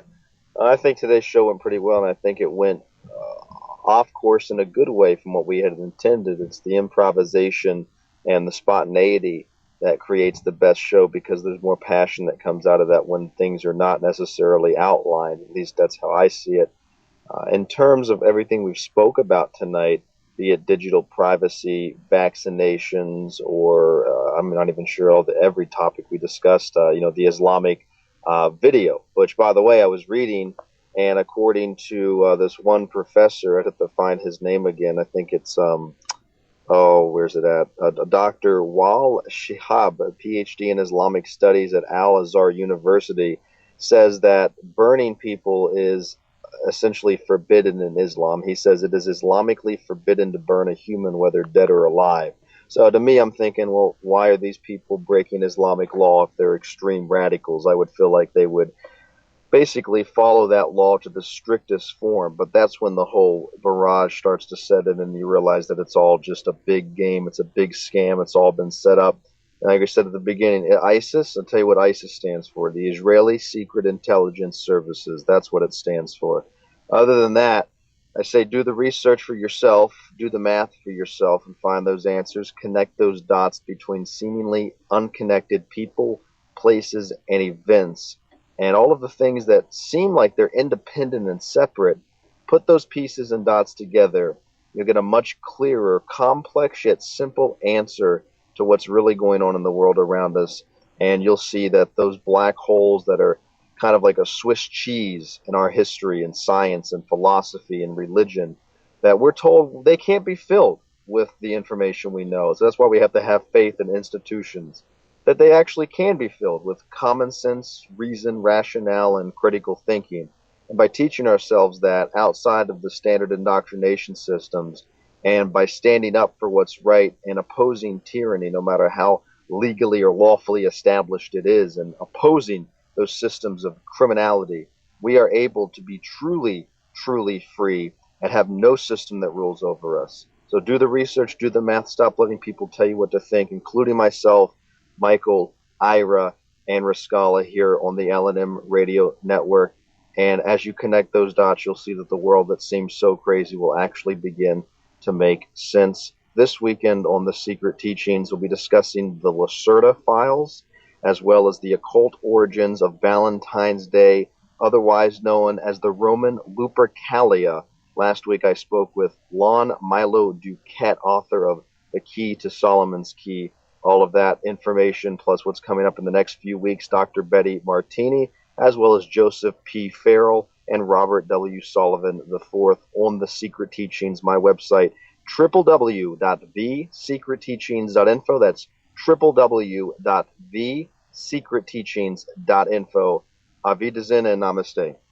All right. And with that, folks, thank you so much for joining us here tonight on this broadcast of The Last Frequency on the L&M Radio Network. I want to thank our affiliates, K98 Talk and High Point Radio. And everybody, thank you so much. We'll be back with you tomorrow night for Late Night in the Midlands.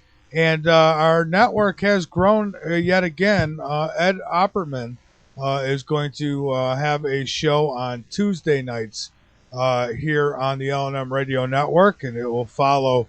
I will follow that show. So you'll have Ira, and on Monday and Tuesday you'll have Ed Opperman, and so on and so forth. So we're growing, folks. But the only way we're going to grow, my goal is 24-hour radio network, a real radio station giving real truth, doing what we do. And I want to grow, but it takes money, it takes help, it takes people to get involved. So whether that be financially or just time. So we'll keep growing. You keep supporting us.